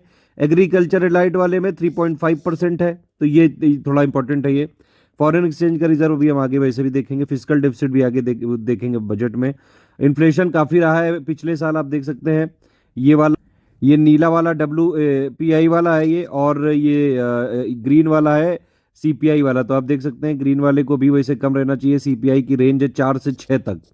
ठीक है, फिर भी ये देखिए 600 भी ज्यादा निकल गया था। एक्चुअली इसमें क्या था कि भाई उर्जित पटेल कमेटी आई थी, उसने रिकमेंड किया था CPI 4% रहेगा, ±2% का इसमें मार्जिन हो सकता है। तो मतलब 2 से 6 तक है ये परसेंट। ठीक है, लेकिन फिर भी आप देखिए CPI 6.8% तक भी जो है गया है। कुछ और इंपॉर्टेंट डेटा है कि भाई एक्सपोर्ट परफॉर्मेंस क्या है इंडिया का और इंपोर्ट परफॉर्मेंस क्या है, ये कुछ रैंक लिखी हुई है, आप देख सकते। तो इंडिया का जो शेयर है वर्ल्ड मर्चेंडाइज एक्सपोर्ट में कितना है 1.8%, कॉमर्शियल सर्विस एक्सपोर्ट में कितना है 4%, वर्ल्ड मर्चेंडाइज प्लस ये सर्विस एक्सपोर्ट में कितना है 2.2% इंडिया का 2021 में। और इंडिया इंपोर्ट कितना कितना करता है भाई, वर्ल्ड मर्चेंडाइज इंपोर्ट में इंडिया का शेयर है 2.5%, और वर्ल्ड कमर्शियल में 3.5, और मर्चेंडाइज प्लस सर्विस में कितना है 2.7। ये हम देख ही चुके हैं। सबसे ज्यादा भाई रिमिटेंस पूरी दुनिया में इंडिया में आता है। अभी 2022 में $100 बिलियन तक आया है। नंबर 2 पे मेक्सिको, फिर चाइना, फिर फिलीपींस। देखिए एक इंपॉर्टेंट टर्म है पंचामृत। इंडिया ने ये अडॉप्ट किया था COP26 के टाइम पे, जब ग्लासगो यूनाइटेड किंगडम में हुआ था। तो इंडिया ने अपने क्लाइमेट एक्शन के लिए 5 टारगेट यहाँ पे बताए थे। क्या क्या भाई, कि 2030 तक सारे टारगेट करने हैं अपने को मैक्सिमम। देखिए चारों में जो है 2030 तक करना है, एक 2070 तक है। क्या करना है, 500 गीगावाट नॉन फॉसिल जो एनर्जी की कैपेसिटी करनी है 2030 तक। ठीक, 50% एनर्जी रिक्वायरमेंट का रिन्यूएबल एनर्जी से लाना है 2030 तक। ठीक है, तीसरा क्या है कि जो प्रोजेक्टेड कार्बन इमिशन है इनको रिड्यूस करना है 1 बिलियन टन से, अभी से लेके 2030 तक। तो कार्बन इमिशन को भी रिड्यूस करना है। उसके अलावा कार्बन इंटेंसिटी जो इकोनॉमी की है उसको भी रिड्यूस करना है 2005 के लेवल से 2030 तक 45% अपने को रिड्यूस करना है। और नेट जीरो इमिशन अपने को पाना है 2070 तक। इसी पंचामृत के बेसिस पे जो इंडिया का पहले ये एनडीसी था ना, नेशनली डिटरमिन्ड कंट्रीब्यूशन, तो उसमें 3 चीजों को अपडेट कर दिया गया है। ठीक है, ये ध्यान रखना। एनडीसी क्या होता है कि भाई हर पार्टी को पेरिस एग्रीमेंट के तहत ये हर 5-5 साल में अपडेट करना पड़ता है। ठीक है, तो गवर्नमेंट ऑफ इंडिया ने आर्टिकल 4 जो पेरिस एग्रीमेंट का है उसके तहत इसको अपने अपडेट कर दिया। तो देखिए उसी के अकॉर्डिंग जो पहले हम लोग का क्या था इसमें एनडीसी में, कि भाई installed power capacity non fossil fuel से अपना 40% था, पंचामृत में 50 बताया, तो अब एनडीसी में भी 50 कर दिया गया है, देख सकते हैं आप। तो अपने को अब जो रिन्यूएबल एनर्जी से पूरा ये इंस्टॉल्ड कैपेसिटी अचीव करनी है 2030 तक, कितनी 50%। मतलब 2030 तक जो अपनी इंस्टॉल्ड कैपेसिटी में रिन्यूएबल एनर्जी का परसेंट हो जाएगा कितना 50%। और उसी के अकॉर्डिंग जो है इमिशन कितना होगा, पहले क्या था कि भाई जीडीपी का 33 से 35% तक ही जो है हम कम करेंगे 2005 के लेवल से 2030 तक। ठीक है, अब कितना कम करेंगे हम लोग, जो भी इमिशन इंटेंसिटी है 2005 के लेवल से 45% कम करेंगे। तो 35 से हो गया ये 45, 40% से हो गया ये 50%। ये 2 चेंज किए, बड़े चेंजेस हैं, ध्यान रखिएगा। बाकी और भी एनडीसी है इंडिया के, एक बार देख सकते हैं। थोड़ा प्री के लिए मैं बता रहा हूँ अभी, इसलिए इसको स्किप करते हैं। देखो ये बेहद जरूरी डेटा है, ये बड़ा जो है यूपीपीसीएस की आदत खराब है, पूछ लेता है, ध्यान रखना ये चीज। जो सोशल एक्सपेंडिचर है, सोशल सर्विसेज का कितना परसेंटेज है एज मतलब social expenditure as percentage of GDP कितना है 8.3% है। ठीक है, एडुकेशन का जो एक्सपेंडिचर है एज परसेंटेज ऑफ इंडिया की जीडीपी कितना है 2.9%। हेल्थ का कितना एक्सपेंडिचर हो रहा है भाई 2.1%। ठीक है, और बाकी आप देख सकते जितना सोशल एक्सपेंडिचर होता है उसमें सबसे ज्यादा जो कंट्रीब्यूशन है वो एडुकेशन का है। ये मल्टी पॉवर्टी इंडेक्स एक्चुअली हम लोग इसको मिसलेनियस में कवर कर चुके हैं, इसलिए यहाँ नहीं कर रहे हैं। लेकिन एक चीज थोड़ा ध्यान रखिएगा, अगर आपसे इंटरनेशनल पॉवर्टी लाइन पूछ ली जाए तो ये $1.9 है, ध्यान रखना ये चीज। एमपीआई रिपोर्ट के हिसाब से अब इंडिया की कितनी जो आबादी है वो मल्टी डायमेंशनली पुअर है, 16.4%। फॉरेन एक्सचेंज रिजर्व भी देख लेते हैं भाई। इंडिया की जो पोजीशन है पूरी दुनिया भर में फॉरेक्स रिजर्व में, वो हो चुकी है 5वें नंबर की इस समय। लेटेस्ट अपडेट ये है, ठीक है। नंबर 1 पे चाइना है, फिर जापान है, फिर रशिया, फिर सॉरी स्विट्जरलैंड, फिर रशिया, फिर इंडिया है। अभी अपने पास अगर आप देखें दिसंबर 2022 के एंड पे $562 बिलियन था, जो कि हमारे 9.3 मंथ के इंपोर्ट को कवर कर सकता है। और इकोनॉमिक सर्वे के हिसाब से हम 6 थे, लेकिन ये अपडेट हो गई है, इसलिए मैंने अपडेट करके डेटा बताया है आपको। ये लेटेस्ट आप रिपोर्ट देख सकते हैं, आरबीआई में हर वीक जारी करी जाती है रिपोर्ट, ये हर वीक आता है। देखिए इस समय फॉरेन एक्सचेंज रिजर्व जो हमारे पास है, रिजर्व टोटल मिला के इस समय कितनी है, $584 बिलियन है। और सबसे ज्यादा इसमें क्या है, फॉरेन करेंसी एसेट करीबन 88% या 90% बोल सकते हैं। नंबर 2 पे गोल्ड है, नंबर 3 पे एसडीआर है, नंबर 4 पे रिवर्स पोजीशन इन आईएमएफ है। ध्यान रखना, ये आईएमएफ भी ध्यान रखना, एक बार यूपीएससी क्वेश्चन पूछ चुका है कि जो रिजर्व की पोजीशन होती है वो आईएमएफ में होती है कि वर्ल्ड बैंक में, तो एक एक चीज ध्यान रखना। यहाँ लिख दिया मैंने, इसलिए फॉरेक्स रिजर्व में सबसे ज्यादा फॉरेन करेंसी एसेट होते हैं, फिर गोल्ड, फिर एसडीआर, फिर reserve position in IMF. Foreign currency asset मतलब कि कई सारी करेंसी का पोर्टफोलियो होता है, उसमें यूएस डॉलर भी होता है, यूरो भी होता है, पाउंड स्टर्लिंग भी होता है, जापानीज येन भी होता है। कुछ इकोनॉमिक सर्वे के फैक्ट देख लेते हैं भाई। इंडिया जो है थर्ड लार्जेस्ट ऑटोमोबाइल की मार्केट हो चुकी है दिसंबर 2022 के डेटा के हिसाब से, अगर आप देखें इकोनॉमिक सर्वे कह रहा है ये। उसके बाद वर्ल्ड के मेडिकल टूरिज्म इंडेक्स में इंडिया की रैंक 10वीं थी, टॉप 46 कंट्री में। इंडिया का शेयर जो है ये पूरे वर्ल्ड के एक्सपोर्ट में 1.6% है। मिशन अमृत सरोवर ये लॉन्च किया गया नेशनल पंचायती राज डे के दिन 24 अप्रैल 2022 को ही किया गया था। मेन ऑब्जेक्टिव क्या था कि भाई वाटर को कंजर्व करना। ये अमृत महोत्सव बनाया जा रहा था, तो भाई 75 वाटर बॉडी को बचाना है हर डिस्ट्रिक्ट में, इसीलिए ये अमृत सरोवर किया गया है। अगर आपसे पूछ लिया जाए कि भाई इंडिया की जो इकोनॉमी है कितने नंबर पे है इस समय, तो पीपीपी के टर्म्स में हम थर्ड लार्जेस्ट है, और जो है वैसे टर्म्स में टोटल एक्सचेंज रेट के टर्म में हम हैं 5th लार्जेस्ट। ठीक, ये पोजीशन है पीपीपी के टर्म्स में, यूएस, फिर चाइना, फिर थर्ड नंबर पे इंडिया। जीडीपी ओवरऑल में US, China, Japan, Germany, 5th number पे अपना India. Labour force participation ratio था 41.6% था 2020 में, बहुत ज़्यादा इंपॉर्टेंट नहीं है, एक इंपॉर्टेंट डेटा दिखा थोड़ा। ग्रॉस एनपीए ये डिक्रीज होके हो चुका है 5% पे आ चुका है 2022 में, और ये कितना था 2020 में, 8.2% था। तो ये एक अच्छा माना जा रहा है भाई संकेत की बैंकिंग इंडस्ट्री में एनपीए कम हो रहा है। फिर भाई एलआईसी ने अभी तक का इंडिया का लार्जेस्ट आईपीओ रिलीज किया था, आप देख सकते हैं, तो ये पूछ सकते हैं ये डायरेक्टली। ठीक है, 2021 की एसडीआई रिपोर्ट में इंडिया की रैंक थी 132। एग्रीकल्चर सेक्टर में आप देख सकते हैं 75% जो रूरल फीमेल वर्कर हैं, जो ग्रामीण क्षेत्रों की महिलाएं हैं, वो एग्रीकल्चर कृषि में इन्वॉल्व है। ऐसा कौन सा स्टेट है जहां पे सबसे ज्यादा लोग फैक्ट्री में काम करते हैं, तो वो कौन सा स्टेट है? इकोनॉमिक सर्वे के हिसाब से सबसे ज्यादा जो है करते हैं तमिलनाडु में। प्रधानमंत्री टीबी मुक्त भारत अभियान ये किसका इनिशिएटिव है? मिनिस्ट्री ऑफ हेल्थ और फैमिली वेलफेयर का है, और इसके हिसाब से टीबी को कब तक खत्म करना है? 2025 तक टीबी खत्म कर दो, सारे घरों की टीबी तोड़ डालो। अरे टीबी नहीं तोड़ो जाके यार, ये ट्यूबरकुलोसिस एक बीमारी होती है, उसके बारे में बता रहा हूं मैं। ठीक है, तो 2025 तक टीबी को समाप्त करने के लिए प्रधानमंत्री टीबी मुक्त भारत अभियान चलाया गया है, स्वास्थ्य और परिवार कल्याण मंत्रालय की पहल। आजकल आप देख रहे हैं कि भाई ग्रीन हाउस गैस के एमिशन बहुत बढ़ रहे हैं, कार्बन डाइऑक्साइड पूरी दुनिया में आप सुनते होंगे कि भाई कार्बन डाइऑक्साइड का एमिशन बहुत बढ़ गया है। अब जो डेवलप्ड कंट्री हैं, जो पहले अपने आप को डेवलप कर चुके हैं, इंडस्ट्री को स्थापित कर चुके हैं, अब वो डेवलपिंग वालों से कह रहे हैं कि भाई तुम अपने यहाँ एमिशन ना करो। तो क्यों ना करे भाई डेवलपिंग वाला, उसको भी तो डेवलप होना है यार। आप देखिए इंडिया की क्या पोजीशन है। इंडिया ने अभी तक बहुत जो है ग्लोबल एमिशन नहीं किए, सिर्फ 4% हुआ है हमारे से 1850 से लेकर 2019 तक। फिर भी पूरी दुनिया वाले जो है देश हमको ज्ञान देने आ जाते हैं। इंडिया ने कसम खाई कि भाई एनर्जी इंडिपेंडेंट बनना है 2047 तक, और नेट जीरो इमिशन अपने को अचीव करना है 2070 तक। ठीक है, ये देखिए, ये जो पंचामृत से पहले एनडीसी में हमारे 40% अचीव करना था रिन्यूएबल एनर्जी का, वो हम पहले ही कर चुके हैं ऑलरेडी। तो इसीलिए सरकार ने टारगेट बढ़ा दिया है कि भाई ये तो हम कर चुके हैं। इंडिया में आप देख सकते हैं टाइगर का नंबर बदल चुका है, डबल हो चुका है। 2018 से 2022 का देखेंगे तो डबल हो चुका है। नेशनल ग्रीन हाइड्रोजन मिशन बड़ा जो है चर्चा में है, आप देख लीजिएगा जरूर। इसकी प्रोडक्शन कैपेसिटी कितनी बढ़ानी है? 5 मिलियन मेट्रिक टन करनी 2030 तक। एक और चीज देख लेते हैं कि भाई इंडिया में जो जीडीपी में कंट्रीब्यूशन सबसे ज्यादा किसका रहता है? सर्विस इंडस्ट्री का रहता है, फिर इंडस्ट्री का रहता है, फिर एग्रीकल्चर का। लेकिन इंडिया में जॉब सबसे ज्यादा कौन देता है, कौन सा सेक्टर? तो सबसे ज्यादा जॉब देता है आपका एग्रीकल्चर, फिर जो है सर्विस और फिर इंडस्ट्री। वही इंडस्ट्री के लिए लिखा है कि भाई इंडस्ट्री का जीवीए में या जीडीपी में कितना कंट्रीब्यूशन हो गया, 31% हो गया है। ठीक है, इंडिया के इंटीग्रेशन को और ग्लोबल वैल्यू चेन से जोड़ने के लिए, बढ़ाने के लिए भाई मेक इन इंडिया 1 पहले आया था 2014 में, फिर ये 2.0 भी एक तरह से है, और 27 सेक्टर पे फोकस कर रहा है, 15 manufacturing, 12 service sector. External debt to GDP ratio बड़ा इंपॉर्टेंट है, सीधे सीधे क्वेश्चन आ जाएगा भाई, कितना चल रहा है? 19.2% चल रहा है इकोनॉमिक सर्वे के हिसाब से। ग्रोथ मैग्नेट एक टर्म है ये, मतलब इकोनॉमिक सर्वे में देख लीजिए क्या है भाई।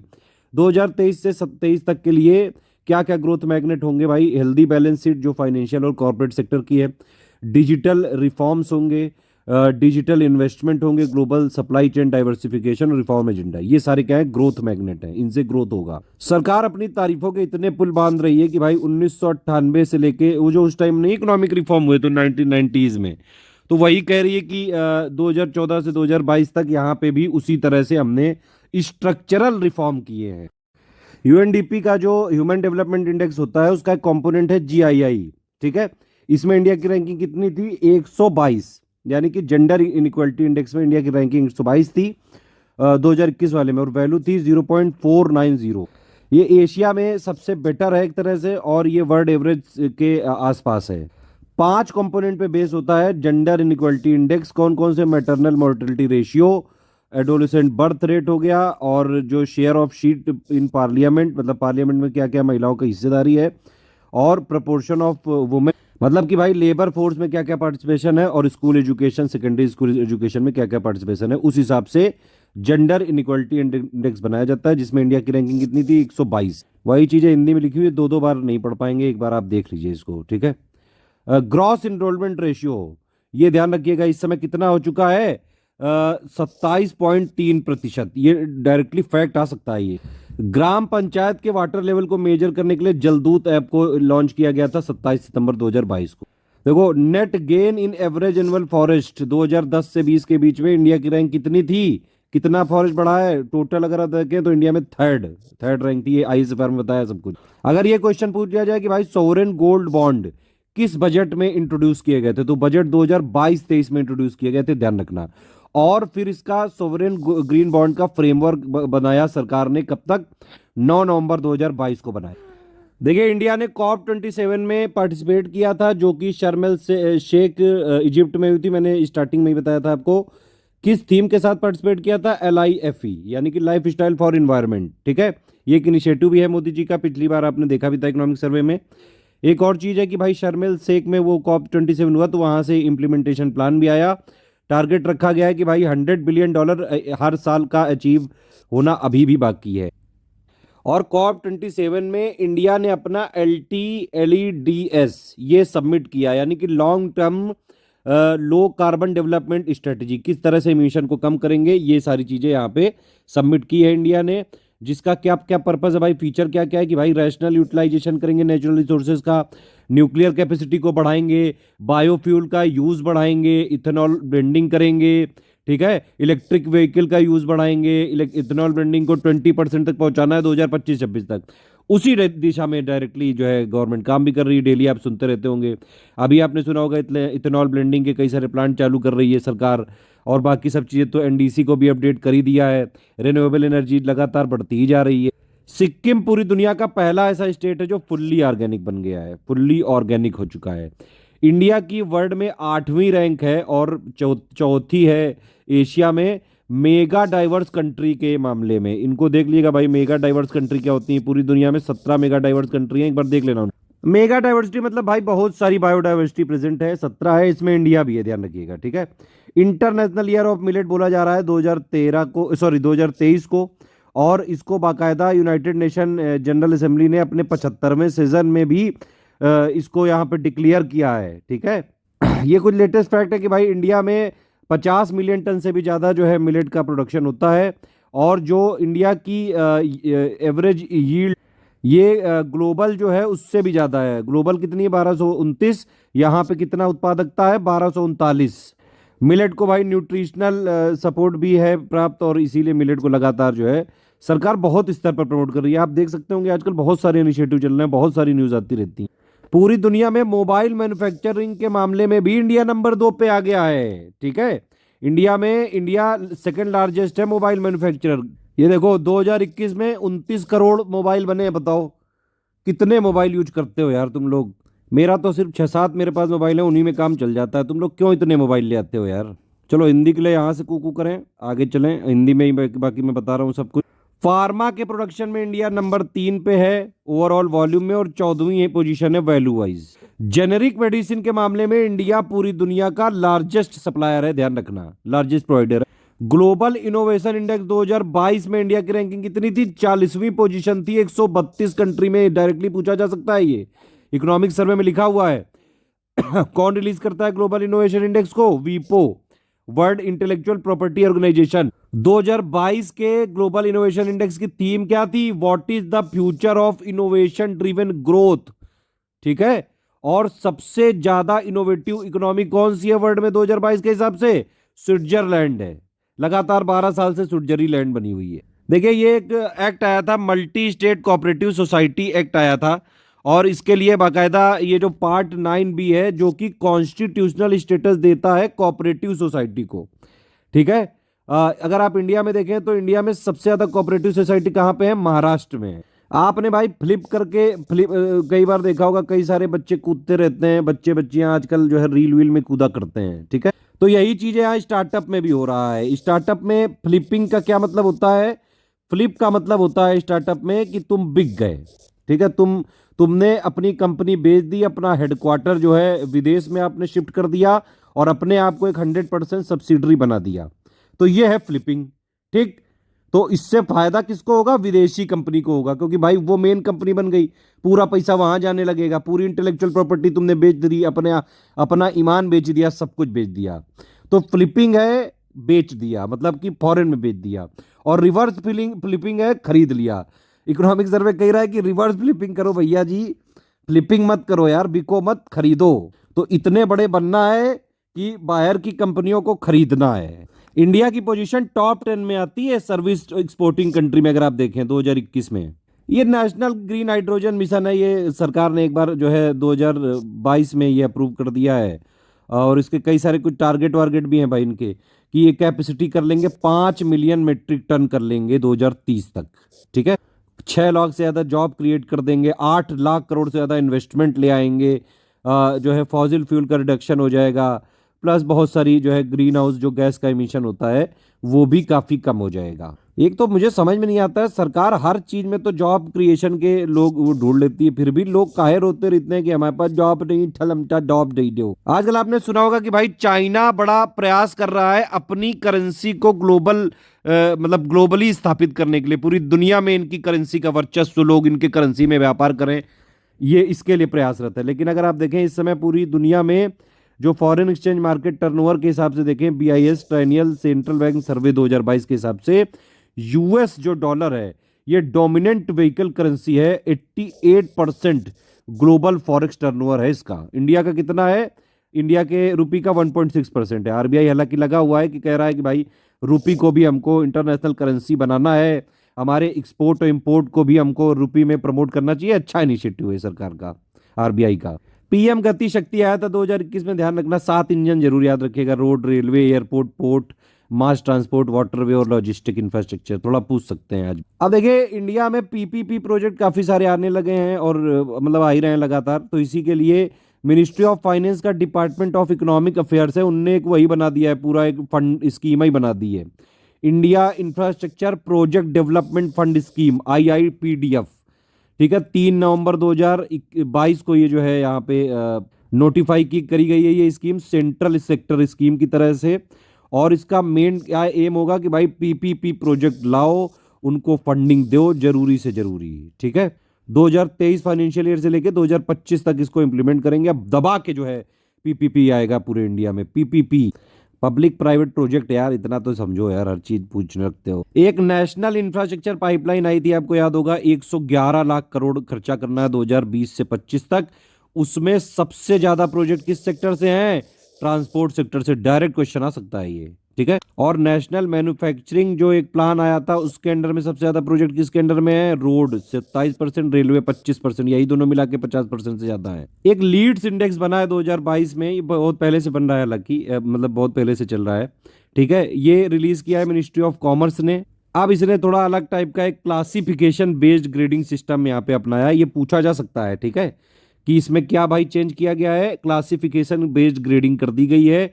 स्टेट को 4 कैटेगरी में बांट दिया गया है: कोस्टल स्टेट, हिंडरलैंड या फिर इंटरलैंड या लैंडलॉक्ड, नॉर्थ ईस्ट स्टेट और यूनियन टेरिटरी। 3 टाइप के यहाँ पे परफॉर्मेंस कैटेगरी है: अचीवर हो गए, फास्ट मूवर हो गए, एस्पायरर्स हो गए। इस रैंकिंग में, इंडेक्स में, लीड्स इंडेक्स में महाराष्ट्र ने टॉप किया है अचीवर स्टेट में, और उत्तर प्रदेश अचीवर कैटेगरी में आता है। ये दोनों फैक्ट आ सकते हैं डायरेक्टली। नेशनल वाटरवे की बात कर लें तो भाई इंडिया में इस समय टोटल मिला के 111 हो चुके हैं। लॉन्गेस्ट वाटरवे हो चुका है नेशनल वाटरवे 1, 4 स्टेट से पास होता है: यूपी, बिहार, झारखंड, वेस्ट बंगाल। और इंडिया में टोटल नेविगेबल जो वाटरवे की लेंथ है करीबन 14,850 किलोमीटर है। वेस्ट बंगाल के पास हाईएस्ट मतलब लॉन्गेस्ट जो है लेंथ है नेविगेबल वाटरवेज की, ठीक है।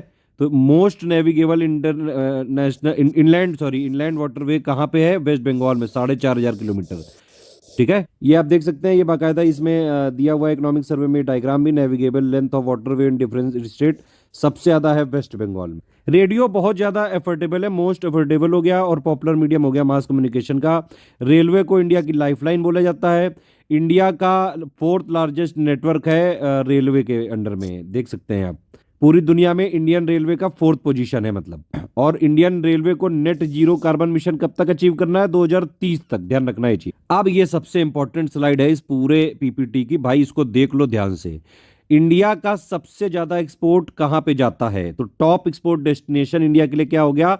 अप्रैल से लेकर नवंबर 2022 तक का डेटा है। सबसे ज्यादा एक्सपोर्ट हम करते हैं यूएसए को, फिर यूएई को, फिर नीदरलैंड को और फिर चाइना को। नीदरलैंड नंबर 3 पे आ गया है, फिर बांग्लादेश है, ठीक है। फिर अगर आप देखें तो भाई इंपोर्ट इंडिया सबसे ज्यादा कहां से करता है? इंपोर्ट हम सबसे ज्यादा करते हैं चाइना से। ये परसेंटेज लिखा है कि टोटल इंपोर्ट का 13.8% हम चाइना से करते हैं। फिर यूएई से, फिर यूएसए, फिर रशिया और सऊदी अरबिया चौथे नंबर पे है।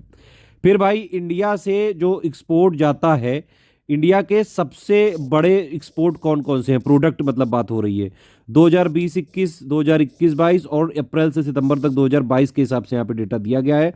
नंबर 1 पे क्रूड और पेट्रोलियम प्रोडक्ट ही है, कोल के साथ मिला के, ठीक है। सबसे ज्यादा एक्सपोर्ट हम यही करते हैं। नंबर 2 पे जेम्स एंड ज्वेलरी है। नंबर 3 पे मशीन और इंस्ट्रूमेंट है। नंबर 4 पे ट्रांसपोर्ट इक्विपमेंट और नंबर 5 पे मशीन मैन्युफैक्चरिंग ऑफ मेटल है। सबसे ज्यादा इंपोर्ट क्या हम करते हैं इंडिया में 2020-21, 2021-22 और अप्रैल सितंबर 2022। तो सबसे ज्यादा इंपोर्ट हम करते हैं पेट्रोलियम, ऑयल और लुब्रिकेंट, ठीक है। उसके बाद हम करते हैं इलेक्ट्रॉनिक गुड, उसके बाद गोल्ड एंड सिल्वर, उसके बाद केमिकल, उसके बाद कोल। ये बड़ा इंपॉर्टेंट क्वेश्चन है। इंडिया का लार्जेस्ट ट्रेडिंग पार्टनर कौन है इस समय? उत्तर प्रदेश कह रहा हूं, ये यूएसए। अमेरिका है भारत का सबसे बड़ा व्यापारिक साझेदार इस समय, ध्यान रखिएगा ये चीज। चाइना नंबर 2 पे आ चुका है। इंडिया ने अभी 2022 के फाइनेंशियल ईयर में अभी तक का highest annual merchandise export achieve किया है $422 बिलियन का, ठीक है। करंट अकाउंट डेफिसिट अभी आप देखें तो सेकंड क्वार्टर में ये हो गया था 4.4%। ये क्वार्टर आता है, इतना जरूरी नहीं है ये तो, अगर टोटल जब साल का आता है तो जरूरी होता है। इंडिया का करंट अकाउंट डेफिसिट 2021-22 के फुल फाइनेंशियल ईयर में कितना था? 1.2% ऑफ जीडीपी। अभी हाल के सालों में आप देख रहे हैं कि भाई इंडिया एक नेट एक्सपोर्टर बनने जा रहा है एग्रीकल्चर प्रोडक्ट का। और इंडिया का एक्सपोर्ट, एग्रीकल्चर जो एक्सपोर्ट है, कृषि वाला जो एक्सपोर्ट है, वो ऑल टाइम हाई पे पहुंचा है $50.2 बिलियन। 2021-22 में, ये ध्यान रखिएगा, ये डेटा पूछ सकते हैं, बहुत इंपॉर्टेंट फैक्ट है। 2021-22 में एग्रीकल्चर एक्सपोर्ट अभी तक के हाईएस्ट लेवल पे पहुंच चुका है $50.2 बिलियन। इंडिया का एक्सटर्नल डेप्ट अगर आप देखेंगे $610 बिलियन है, जिसमें से लॉन्ग टर्म डेट ज्यादा है शॉर्ट टर्म से, ठीक है। और external debt at ratio of GDP कितना हो चुका है? 19.2%। ये याद रखिएगा। जो मेजर पार्ट है हमारे एक्सटर्नल डेट का वो यूएस से है, ठीक है। तो सबसे बड़ा पार्ट जो एक्सटर्नल डेट का है वो यूएस डॉलर में 55.5%। नंबर 2 पे जो डेट का पार्ट है वो है इंडियन रुपी। तो सेकंड लार्जेस्ट पोजीशन है इंडियन रुपी की। और इंडिया के एक्सटर्नल डेट का मेजर जो पोर्शन है यूएस डॉलर में है, ठीक है। टोटल टेलीफोन सब्सक्राइबर बेस हो गया इंडिया में 117.8 करोड़। इंडिया की ओवरऑल टेली डेंसिटी कितनी हो गई है इस समय? 84.8%। सबसे कम है बिहार में 55.4%। सबसे ज्यादा है दिल्ली में 270.6%। मल्टी पावर्टी इंडेक्स जो आई थी रिपोर्ट 2022 में, उसके हिसाब से 41.5 करोड़ लोग जो है पावर्टी को एग्जिट कर चुके हैं, गरीबी रेखा से बाहर निकल चुके हैं 15 सालों में, 2005-6 से 2019 से 21 तक में। ठीक है, स्टेट वाइज जीडीपी मैंने आपको बताई पहले भी, महाराष्ट्र नंबर 1, तमिलनाडु नंबर 2 और Uttar Pradesh number 3। Per capita income में मामले में नंबर 1 पे पूरे इंडिया में है गोवा, 4 लाख समथिंग इसमें पर हर आदमी की, मतलब हर एक सिटीजन की जो है इनकम आप मान सकते हैं साल की। और फिर सिक्किम है नंबर 3 पे, कर्नाटक। ये इंडिया के डेट को दिखाया गया है यहाँ पे। देखिए आप देखिए तो जो शॉर्ट टर्म डेट है हमारा, टोटल डेट का कितना है, वो सिर्फ है कितना, 19% इंडिया का। ठीक है, foreign exchange reserve as percentage of total debt कितना है, 97% है। Total external debt at percentage of GNI कितना है, लगभग 19% के आसपास है ये। ठीक है, ये इकोनॉमिक सर्वे में भाई इंस्टॉल कैपेसिटी बताई गई है कितनी, ये आप देख सकते हैं। इन्होंने बताई है टोटल यूटिलिटी और कैप्टिव पावर प्लांट की मिला के 482 गीगावाट।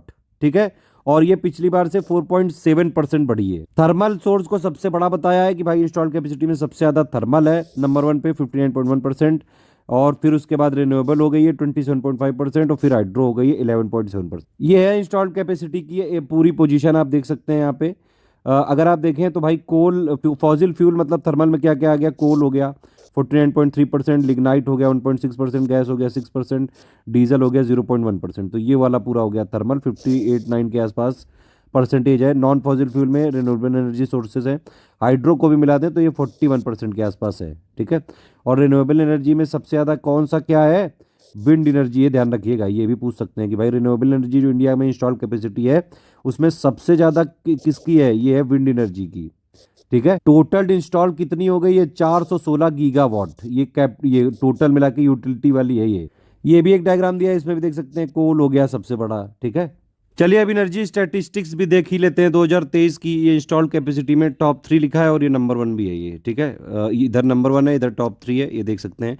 टोटल रिन्यूएबल एनर्जी में नंबर 1 पे आ गया राजस्थान, गुजरात, तमिलनाडु, और फिर नंबर 4 पे कर्नाटक है, तो नंबर 1 पे राजस्थान है। ठीक है, फिर अगर आप देखेंगे सोलर पावर में नंबर 1 पे राजस्थान है। ठीक है, रूफ टॉप में गुजरात है और ऑफ ग्रिड में राजस्थान है। ओवरऑल सोलर पावर में नंबर 1 पे राजस्थान, फिर गुजरात, फिर कर्नाटक, फिर तमिलनाडु, तो नंबर 1 पे राजस्थान है सोलर में। ठीक, बायो पावर में नंबर 1 पे महाराष्ट्र है, फिर नंबर 2 पे यूपी, फिर कर्नाटक, फिर तमिलनाडु। वेस्ट टू एनर्जी में सबसे ज्यादा कहाँ पे होती है, दिल्ली में, मतलब waste to energy install capacity में नंबर 1 पे दिल्ली है। विंड एनर्जी में इंस्टॉल कैपेसिटी में नंबर 1 पे तमिलनाडु, फिर गुजरात, फिर कर्नाटक, फिर राजस्थान। स्मॉल हाइड्रो पावर का मतलब क्या हो गया, 25 मेगावाट से कम या उसके बराबर जनरेशन होगी कैपेसिटी। इसमें स्मॉल हाइड्रो पावर में नंबर 1 पे है कर्नाटक, फिर हिमाचल प्रदेश है, फिर महाराष्ट्र, फिर केरल है। डीजल इंस्टॉल कैपेसिटी में नंबर 1 पे तमिलनाडु, फिर केरल, फिर अंडमान है। गैस इंस्टॉल कैपेसिटी में नंबर 1 पे गैस है, G for gas, G for Gujarat. ठीक है, तो गैस इंस्टॉल में गुजरात है, फिर आंध्र प्रदेश, फिर महाराष्ट्र है। कोल में नंबर 1 पे है महाराष्ट्र, फिर यूपी, फिर गुजरात, फिर एमपी। ये अभी लेटेस्ट पोजीशन है, ये 31 मार्च 2023 तक का डेटा है पूरा, ये हर जगह का। जितनी भी इलेक्ट्रिसिटी वाली मिनिस्ट्री हो गई, सेंट्रल इलेक्ट्रिक अथॉरिटी हो गई, और मिनिस्ट्री ऑफ ये new and renewable energy resources वहीं से लाए डेटा में, सारा डेटा गवर्नमेंट का है ये। फिर भाई थर्मल में नंबर 1 पे है महाराष्ट्र, फिर गुजरात, फिर यूपी, फिर एमपी है। ठीक है, न्यूक्लियर सबसे ज़्यादा कहाँ पे इंस्टॉल्ड है, तमिलनाडु, फिर कर्नाटक, फिर महाराष्ट्र, फिर गुजरात। फिर उसके बाद हाइड्रो सबसे ज़्यादा कहाँ पे, इस समय पंजाब आ गया नंबर 1 पे, पहले हिमाचल था। पंजाब, कर्नाटक, यूपी, और फिर 5वें नंबर पे हिमाचल आ गया है। ऑल टोटल में अगर आप देखें तो सबसे ज़्यादा इंस्टॉल कैपेसिटी इस समय नंबर 1 पे गुजरात आ गया है। ठीक है, फिर गुजरात, फिर महाराष्ट्र, फिर राजस्थान, फिर तमिलनाडु। पूरी दुनिया में अगर आप बात करें तो टोटल एनर्जी कंजम्पशन में हम नंबर 3 पे हैं, चाइना और यूएस के बाद। ठीक है, CO2 एमिशन के मामले में भी हम नंबर 3 पे हैं, चाइना और यूएस के बाद। इलेक्ट्रिसिटी प्रोडक्शन के मामले में भी हम थर्ड लार्जेस्ट हैं, चीन और यूएस के बाद। पर कैपिटा इलेक्ट्रिसिटी कंजम्पशन के मामले में इंडिया में नंबर 1 पे है दादर एंड नागर हवेली, और स्टेट वाइज गोवा है, लोवेस्ट है बिहार। इंडिया में इस समय 23 रिफाइनरी हैं, आप देख सकते हैं, 18 पब्लिक सेक्टर में, 3 private, 2 joint venture. India third largest producer है इलेक्ट्रिसिटी का पूरी दुनिया में, चाइना और यूएस के बाद। फोर्थ लार्जेस्ट है रिन्यूएबल एनर्जी कैपेसिटी में, और विंड एनर्जी कैपेसिटी में भी फोर्थ है, सोलर पावर कैपेसिटी में भी फोर्थ है, और न्यूक्लियर पावर कैपेसिटी में 13 है। हम इंडिया में टोटल 22 ऑपरेशनल न्यूक्लियर रिएक्टर हैं, ध्यान रखिए। पूरी दुनिया में सबसे ज्यादा न्यूक्लियर रिएक्टर किस देश के पास है? तो यूएस के पास है, ठीक है। और पूरी दुनिया में न्यूक्लियर एनर्जी से प्रोडक्शन कौन सा देश सबसे ज्यादा करता है? तो वो भी यूएस ही करता है, ठीक है। तो यूएस लार्जेस्ट प्रोड्यूसर है न्यूक्लियर पावर का। लेकिन अगर आप इसकी बात करेंगे कि भाई कौन सा देश अपनी जरूरतों का सबसे ज्यादा जो प्रोडक्शन है वो न्यूक्लियर से करता है, तो वो फ्रांस है। तो परसेंटेज शेयर के मामले में कि largest share of electricity generated by nuclear power के मामले में फ्रांस नंबर 1 पे है। सबसे ज्यादा न्यूक्लियर रिएक्टर किसके पास है? यूएस के पास। सबसे ज्यादा न्यूक्लियर प्रोडक्शन टोटल कौन करता है? यूएस। परसेंटेज वाइज कौन करता है? फ्रांस। और अगर आप देखेंगे तो भाई नॉर्वे, न्यूजीलैंड, ये 2 ऐसे कंट्री हैं जो अपनी इलेक्ट्रिसिटी का, आप देख रहे हैं 99% नॉर्वे करता है रिन्यूएबल एनर्जी सोर्सेज से। बताइए, इंडिया में जो इलेक्ट्रिसिटी कंजम्पशन होता है सबसे ज्यादा होता है इंडस्ट्रियल, फिर रेसिडेंशियल, फिर एग्रीकल्चर। और इंडस्ट्री के अंदर भी देखें तो मोस्ट एनर्जी इंटेंसिव इंडस्ट्री है आयरन और स्टील की। रीजन वाइज कैपेसिटी में सबसे ज्यादा है इंडिया में, कहां पे है? वेस्ट में, फिर साउथ में, फिर नॉर्थ, फिर ईस्ट, फिर नॉर्थ ईस्ट। एक और क्वेश्चन पूछ सकते हैं कि भाई कोल और लिग्नाइट का बिगेस्ट कंज्यूमर इंडस्ट्री कौन सी है इंडिया में? तो वो है इलेक्ट्रिसिटी सेक्टर। थर्मल में क्या क्या आता है? कोल, गैस, लिग्नाइट, डीजल, ठीक है। रिन्यूएबल में आता है हाइड्रो और प्लस ये रिन्यूएबल एनर्जी सोर्सेज, जिसके लिए एक बाकायदा मिनिस्ट्री भी अलग से खुली है, ministry of new and renewable energy sources. ये आप देख सकते हैं कि इंडिया के इनिशिएटिव है इंटरनेशनल लेवल पे, इंडिया ये इंटरनेशनल सोलर अलायंस, सीडीआरआई और लेड आईटी, ठीक है। थोड़ा थोड़ा इनके बारे में जरूर देख लीजिए। ये इंटरनेशनल सोलर अलायंस क्या है? ट्रीटी बेस्ड है इंटर गवर्नमेंटल ऑर्गेनाइजेशन। इसका सिंपल मतलब ये है कि भाई ट्रॉपिक ऑफ कैप्रिकॉन और कैंसर और कैप्रिकॉन के बीच में जितनी कंट्री आती हैं उनके अगर आप देखें तो साल में 300 से ज़्यादा सन डेज होते हैं वहाँ पे। तो यहाँ पे सोलर एनर्जी का प्रोडक्शन खूब हो सकता है, उसी के लिए ये अलायंस बना दिया है बस। और आप देखिए इसमें टोटल नंबर ऑफ कंट्री अब 114 हो गए हैं। फ्रेमवर्क एग्रीमेंट 15 कंट्री के द्वारा किया गया था 2017 में। और ये पहला ऐसा इंटरनेशनल इंटर गवर्नमेंटल ऑर्गेनाइजेशन है जिसका हेडक्वार्टर इंडिया में गुड़गांव में है। दूसरा सीडीआरआई है, यानी कि coalition for disaster resilient infrastructure, 2019 में न्यूयॉर्क में लाया गया था। ग्लोबल पार्टनरशिप है ये, डिजास्टर रेजिलिएंट इंफ्रास्ट्रक्चर बनाने के लिए है ये। कुल मिला के अभी तक 31 country, 6 international organisation, 2 private sector ने इसको ज्वाइन किया। तीसरा है ये लेड आईटी। इसका क्या मतलब है भाई? ये पेरिस एग्रीमेंट से निकला हुआ है ये, ठीक है। और इसको लॉन्च किया था इंडिया ने स्वीडन के साथ मिलकर 2019 में किया था, सितंबर 2019 में। इसका मेनली क्या है कि भाई ये जो एनर्जी इंटेंसिव इंडस्ट्री है उनको प्रोग्रेस जरूर करना चाहिए, लेकिन लो कार्बन पाथवे में, ठीक है।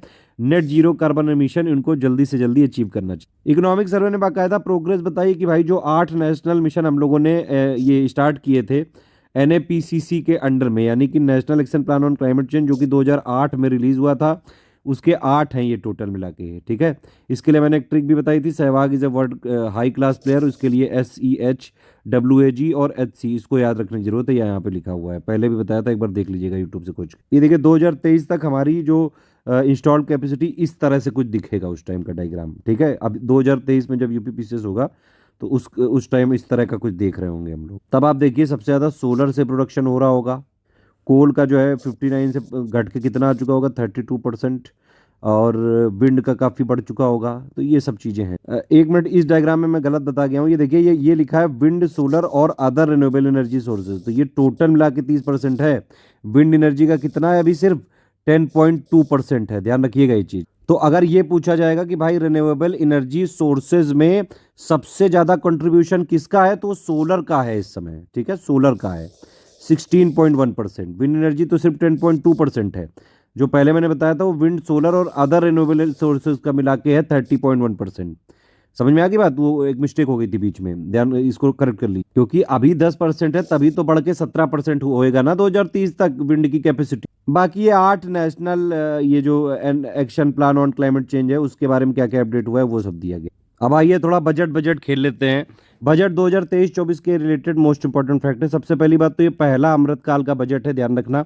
अमृतकाल का जो टर्म है PM मोदी जी ने 2021 में सबसे पहली बार बताया था ये। उसके अलावा भाई विजन क्या है अमृतकाल का? अमृतकाल मतलब वही कि भाई 2047 में हमारी आज़ादी के 100 साल पूरे होंगे, ठीक है। तो 22 से लेके 47 तक ये 25 साल जो हुए टोटल मिला के, यही अमृतकाल है। अमृतकाल में हम प्रवेश कर चुके हैं, सब कुछ भैया अमृत अमृत बट रहा है हर जगह। अरे वही से नहीं, मतलब अमृत बट रहा है। चलो देखो यार, तुम लोग लिबी लिबिर बहुत करते हो। विजन क्या है भाई हमारा? युवा वर्ग पे विशेष ध्यान देते हुए नागरिकों के लिए अवसर, रोजगार सृजन में वृद्धि, ठीक है, और प्लस स्ट्रांग और स्टेबल मैक्रो इकोनॉमिक इन्वायरमेंट, ठीक है, सुदृढ़ और स्थिर स्थिर वृहत आर्थिक वातावरण। 7 प्राथमिकताएं हैं, इसको बोला गया है सप्तऋषि। ठीक है, क्या क्या है भाई 7 प्राथमिकता? युवा शक्ति यानी कि यूथ पावर, वित्तीय क्षेत्र फाइनेंशियल सेक्टर, हरित विकास ग्रीन ग्रोथ, क्षमता उभारना यानी कि अनलीशिंग द पोटेंशियल, अवसंरचना और निवेश यानी इंफ्रास्ट्रक्चर और इन्वेस्टमेंट, समावेशी विकास inclusive development, reaching the last mile यानी कि अंतिम छोर तक पहुंचना। ये 7 हमारी प्राथमिकताएं हैं। इसको बोला गया है सप्तऋषि का, और यही पूछ ले डायरेक्टली, ध्यान रखना।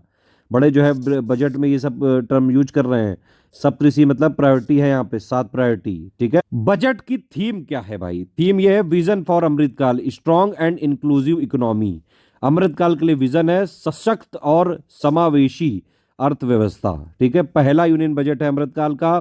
25 साल है अभी तक हमारे पास, 2047 तक। ठीक है, जब भारत के 100 साल पूरे हो जाएंगे, आजादी के 100 साल। ठीक है, सीतारमन, निर्मला सीतारमन का ये 5वां बजट है। डायग्राम को देखिए, ये आपके लिए थोड़ा डायग्राम को सिंप्लीफाई कर दिया है। रुपया जाता है मतलब कि बजट का एक्सपेंडिचर सबसे ज्यादा कहाँ पे होता है, ये वो वाला है मतलब। और रुपया आता है मतलब सबसे ज्यादा पैसा बजट में कहाँ से आता है, तो उसके लिए। तो सब ये देखिए 1 2 3 लिखा है मैंने बीच में, ये देख रहे हैं कि नहीं? तो भाई बजट में जितना भी आता है पैसा, सबसे ज्यादा पैसा कहाँ पे जाता है? इंटरेस्ट पेमेंट में। इतना लोन ले रखा है हमने, ब्याज भी तो अदा करना पड़ेगा। नंबर 2 पे पैसा सबसे ज्यादा कहाँ पे जाता है? State share of taxes duties.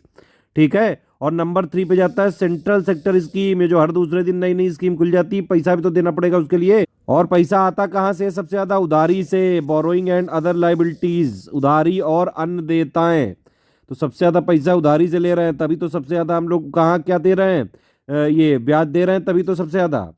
Connect करके पढ़ो, सबसे ज्यादा पैसा कहाँ से आ रहा है? उधारी। सबसे ज्यादा पैसा जाएगा कहाँ से? इंटरेस्ट पेमेंट पे। ठीक है, सबसे ज़्यादा सेकंड नंबर पे पैसा कहाँ जा रहा है? जीएसटी वाला। और थर्ड नंबर पे कहाँ हो गया? ये कॉर्पोरेशन टैक्स हो गया। फोर्थ नंबर पे इनकम टैक्स। दोनों 15-15% जरूर लिखे हैं, लेकिन एक्चुअल नंबर अगर आप देखोगे एनुअल फाइनेंशियल स्टेटमेंट में, तो कॉर्पोरेशन टैक्स ज़्यादा है, इनकम टैक्स है। ये कोई नहीं बताएगा आपको। बजट पढ़ लिए, अभी तक यही नहीं पता कितने लाख का बजट है। यूनियन बजट था 45 लाख करोड़ का बजट। ठीक है, ये ध्यान रखिए। ये कुछ डेफिसिट लिखे हुए हैं, हर बार पूछ लिए जाते हैं। इफेक्टिव कैपिटल एक्सपेंडिचर भी थोड़ा बढ़ा है, ये देख सकते हैं आप। डेफिसिट के बाकायदा जो है कई सारी चीज़ें दी हुई। अपने को मतलब है मेनली फिजिकल डेफिसिट से, जो कि 2023-24 में अपना जो फिजिकल डेफिसिट का अनुमान कितना है? 5.9%। ठीक है, 22-23 में 6.4% था। और प्राइमरी डेफिसिट कितना होगा? 2.3%। इफेक्टिव रेवेन्यू डेफिसिट 2023-24 में 1.7%। रेवेन्यू डेफिसिट होगा 2.9%। बजट की जो स्पीच आई थी उसमें बोला था फाइनेंस मिनिस्टर ने कि भाई गवर्नमेंट का एम है कि फिजिकल डेफिसिट को 2025-26 तक 4.5% ऑफ जीडीपी लाना है। ये तो ऐसे सालों से चल रहा है, कभी ला ही नहीं पाती है। हर बार जो फिजिकल डेफिसिट ज़्यादा बढ़ जाता है तो ये लोग टारगेट ही बढ़ा देते हैं कि अरे नहीं नहीं कोई बात नहीं, अगर वहां तक नहीं अचीव कर पाए तो वो जितना अचीव कर पाए उसी को टारगेट बना दो। खैर आगे चलते हैं कि भाई राज्यों को 50 वर्ष के लिए ब्याज मुक्त ऋण ऋण मिलेगा। ठीक है, और राज्यों को जो है ये जीएसडीपी के 3.5% तक यहाँ पे अलाउड है, लेकिन बशर्त शर्त यही है कि 0.5% पावर सेक्टर रिफॉर्म्स के लिए किया जाना चाहिए। ठीक है, तो 0.5%, 0.5% विद्युत क्षेत्र में सुधार में जोड़ा जाएगा। और फिजिकल डेफिसिट आपको 2025-26 तक 4.5% करना है, ध्यान रखना। ये पूछ सकते हैं, डायरेक्टली है ये। बजट में कैपिटल एक्सपेंडिचर खूब बढ़ाया गया है। पिछली बार 2019-20 की तुलना में अगर कैपिटल एक्सपेंडिचर देखेंगे तो 3 गुना हो चुका है। पर कैपिटा इनकम अगर आप देखें इंडिया की, तो पिछले 9 सालों में डबल हो चुकी है, 1.97 लाख के आसपास। 9.6 करोड़ एलपीजी यहाँ पे प्रोवाइड किए जा चुके हैं उज्ज्वला योजना के तहत। कुछ और अचीवमेंट यहाँ पे इस डायग्राम से दिख सकते हैं। 11.7 करोड़ हाउस होल्ड टॉयलेट बना दी गई स्वच्छ भारत मिशन के तहत। देखिए उज्ज्वला योजना के तहत 9.6 करोड़ एलपीजी कनेक्शन बांट दिए गए हैं। कोविड वैक्सीनेशन तो बढ़ता ही जा रहा है, बैंक अकाउंट लगातार जुड़ते जा रहे हैं जनधन से। पर कैपिटा इनकम 1.97 लाख हो गई। मिनिस्ट्री ऑफ डिफेंस को कितना पैसा मिला है भाई? 5,93,000 करोड़ रुपए मिला है, जो कि जीडीपी का 1.97% है। जबकि फोर्सेस की डिमांड हमेशा से क्या रही है कि जितनी जीडीपी है उसका 3% हमको चाहिए। देखिए आजकल आपने सुना होगा एक पुलवामा का जो अटैक है वो भी हमारी भारत सरकार की भी उसमें कुछ कुछ मिस्टेक थी। सत्यपाल मलिक जी का आपने इंटरव्यू जरूर सुना होगा। फोर्सेस को तो देना चाहिए, स्ट्रांग तो बनानी चाहिए हमारी फोर्सेस को, थोड़ा और यहाँ पे बजट देने की जरूरत तो है। अब health care expenditure as percentage of GDP, देखो health care expenditure on GDP कितना हो चुका है, 2.1% हो चुका है भैया 2023 में, 2019 में 1.4%। दो इकोनॉमिक सर्वे के हिसाब से लास्ट ईयर का सेंट्रल और स्टेट का मिला के 2.9% हो चुका है एक्सपेंडिचर ये एडुकेशन पे, मतलब 2.9% ऑफ जीडीपी का एलोकेट किया है एडुकेशन के लिए। रेलवे को कितना फंड दिया है भाई, 2.4 लाख करोड़, ये अभी तक का हाईएस्ट फंड है। पहले रेलवे बजट अलग होता था, अब साथ में होता है, तो रेलवे को अभी तक का ये हाईएस्ट पैसा मिला है किसी भी साल का। कितना मिला है, 2.4 lakh crore. 30 skill India international centre यहाँ पे खोले जाएंगे। ये सब मैंने पहले बता दिया है कि भाई इंडिया को एक ग्लोबल हब बनाना है, श्री अन्न, मिलेट को बोला गया है श्री अन्न। और जो Indian institute of millet research इन हैदराबाद है, इसको सेंटर ऑफ एक्सेलेंस बनाना है। अभी आप देखें सरकार के इनिशिएटिव लेने से जो कंजम्पशन है मिलेट का पर मंथ पर पर्सन, ये बढ़ गया है 14 किलोग्राम, पहले 3 किलोग्राम से 14 किलोग्राम बढ़ गया। एग्रीकल्चर टारगेट जो है कितना हो गया है, 20 लाख करोड़, 11% का इंक्रीज किया है बजट। वित्त मंत्रालय का ये नया जो है ये फाइनेंस सेक्रेटरीट बना दिया गया है, और इसमें खूब सारा और प्राइवेट इन्वेस्टमेंट आएगा कह रहे हैं। कैपिटल एक्सपेंडिचर तो काफ़ी बढ़ा दिया है, आप देख लीजिए 2023-24 के लिए कैपिटल एक्सपेंडिचर को 33% बढ़ा के 10 लाख करोड़ रुपया कर दिया गया, बताइए, जो कि जीडीपी का 3.3% है कैपिटल एक्सपेंडिचर। ये पूछ सकते हैं डायरेक्टली। टीचर ट्रेनिंग में भी भाई खूब सारा यहाँ पे फोकस कर रही है सरकार, और बता रही है कि district institute of education and training diets को डेवलप किया जाएगा, वाइब्रेंट इंस्टीट्यूट ऑफ एक्सलेंस, ठीक है। नेशनल डिजिटल लाइब्रेरी सेटअप करी जाएगी चिल्ड्रन और एडोलेसेंट। भारत श्री एक स्कीम है, ये करी जाएगी भाई, सेटअप किया जाएगा डिजिटल इपिग्राफी म्यूजियम यहाँ पे किया जाएगा, 1 लाख से ज्यादा एंशियंट इंक्रिप्शन को यहाँ पे डिजिटाइज किया जाएगा। आई गॉड कर्मयोगी का मतलब ये है कि भाई लर्निंग अपॉर्चुनिटी देंगे कई सारे सरकारी एम्प्लॉय को, कि आप लोग भी अपनी स्किल को अपग्रेड करो। बजट ने प्रपोज किया है एक नेशनल फाइनेंशियल इंफॉर्मेशन रजिस्ट्री के लिए, जो कि एक सेंट्रल रिपोजिटरी होगी फाइनेंशियल और सप्लीमेंट्री डेटा के लिए। सेंट्रल गवर्नमेंट एक क्रिएट करने जा रही है क्या, सेंट्रल प्रोसेसिंग सेंटर। फॉर्म जो होते हैं जितने भी कई सारे फील्ड ऑफिसर्स के होते हैं कंपनी लॉ के, उसके हैंडलिंग के लिए बनाएगी।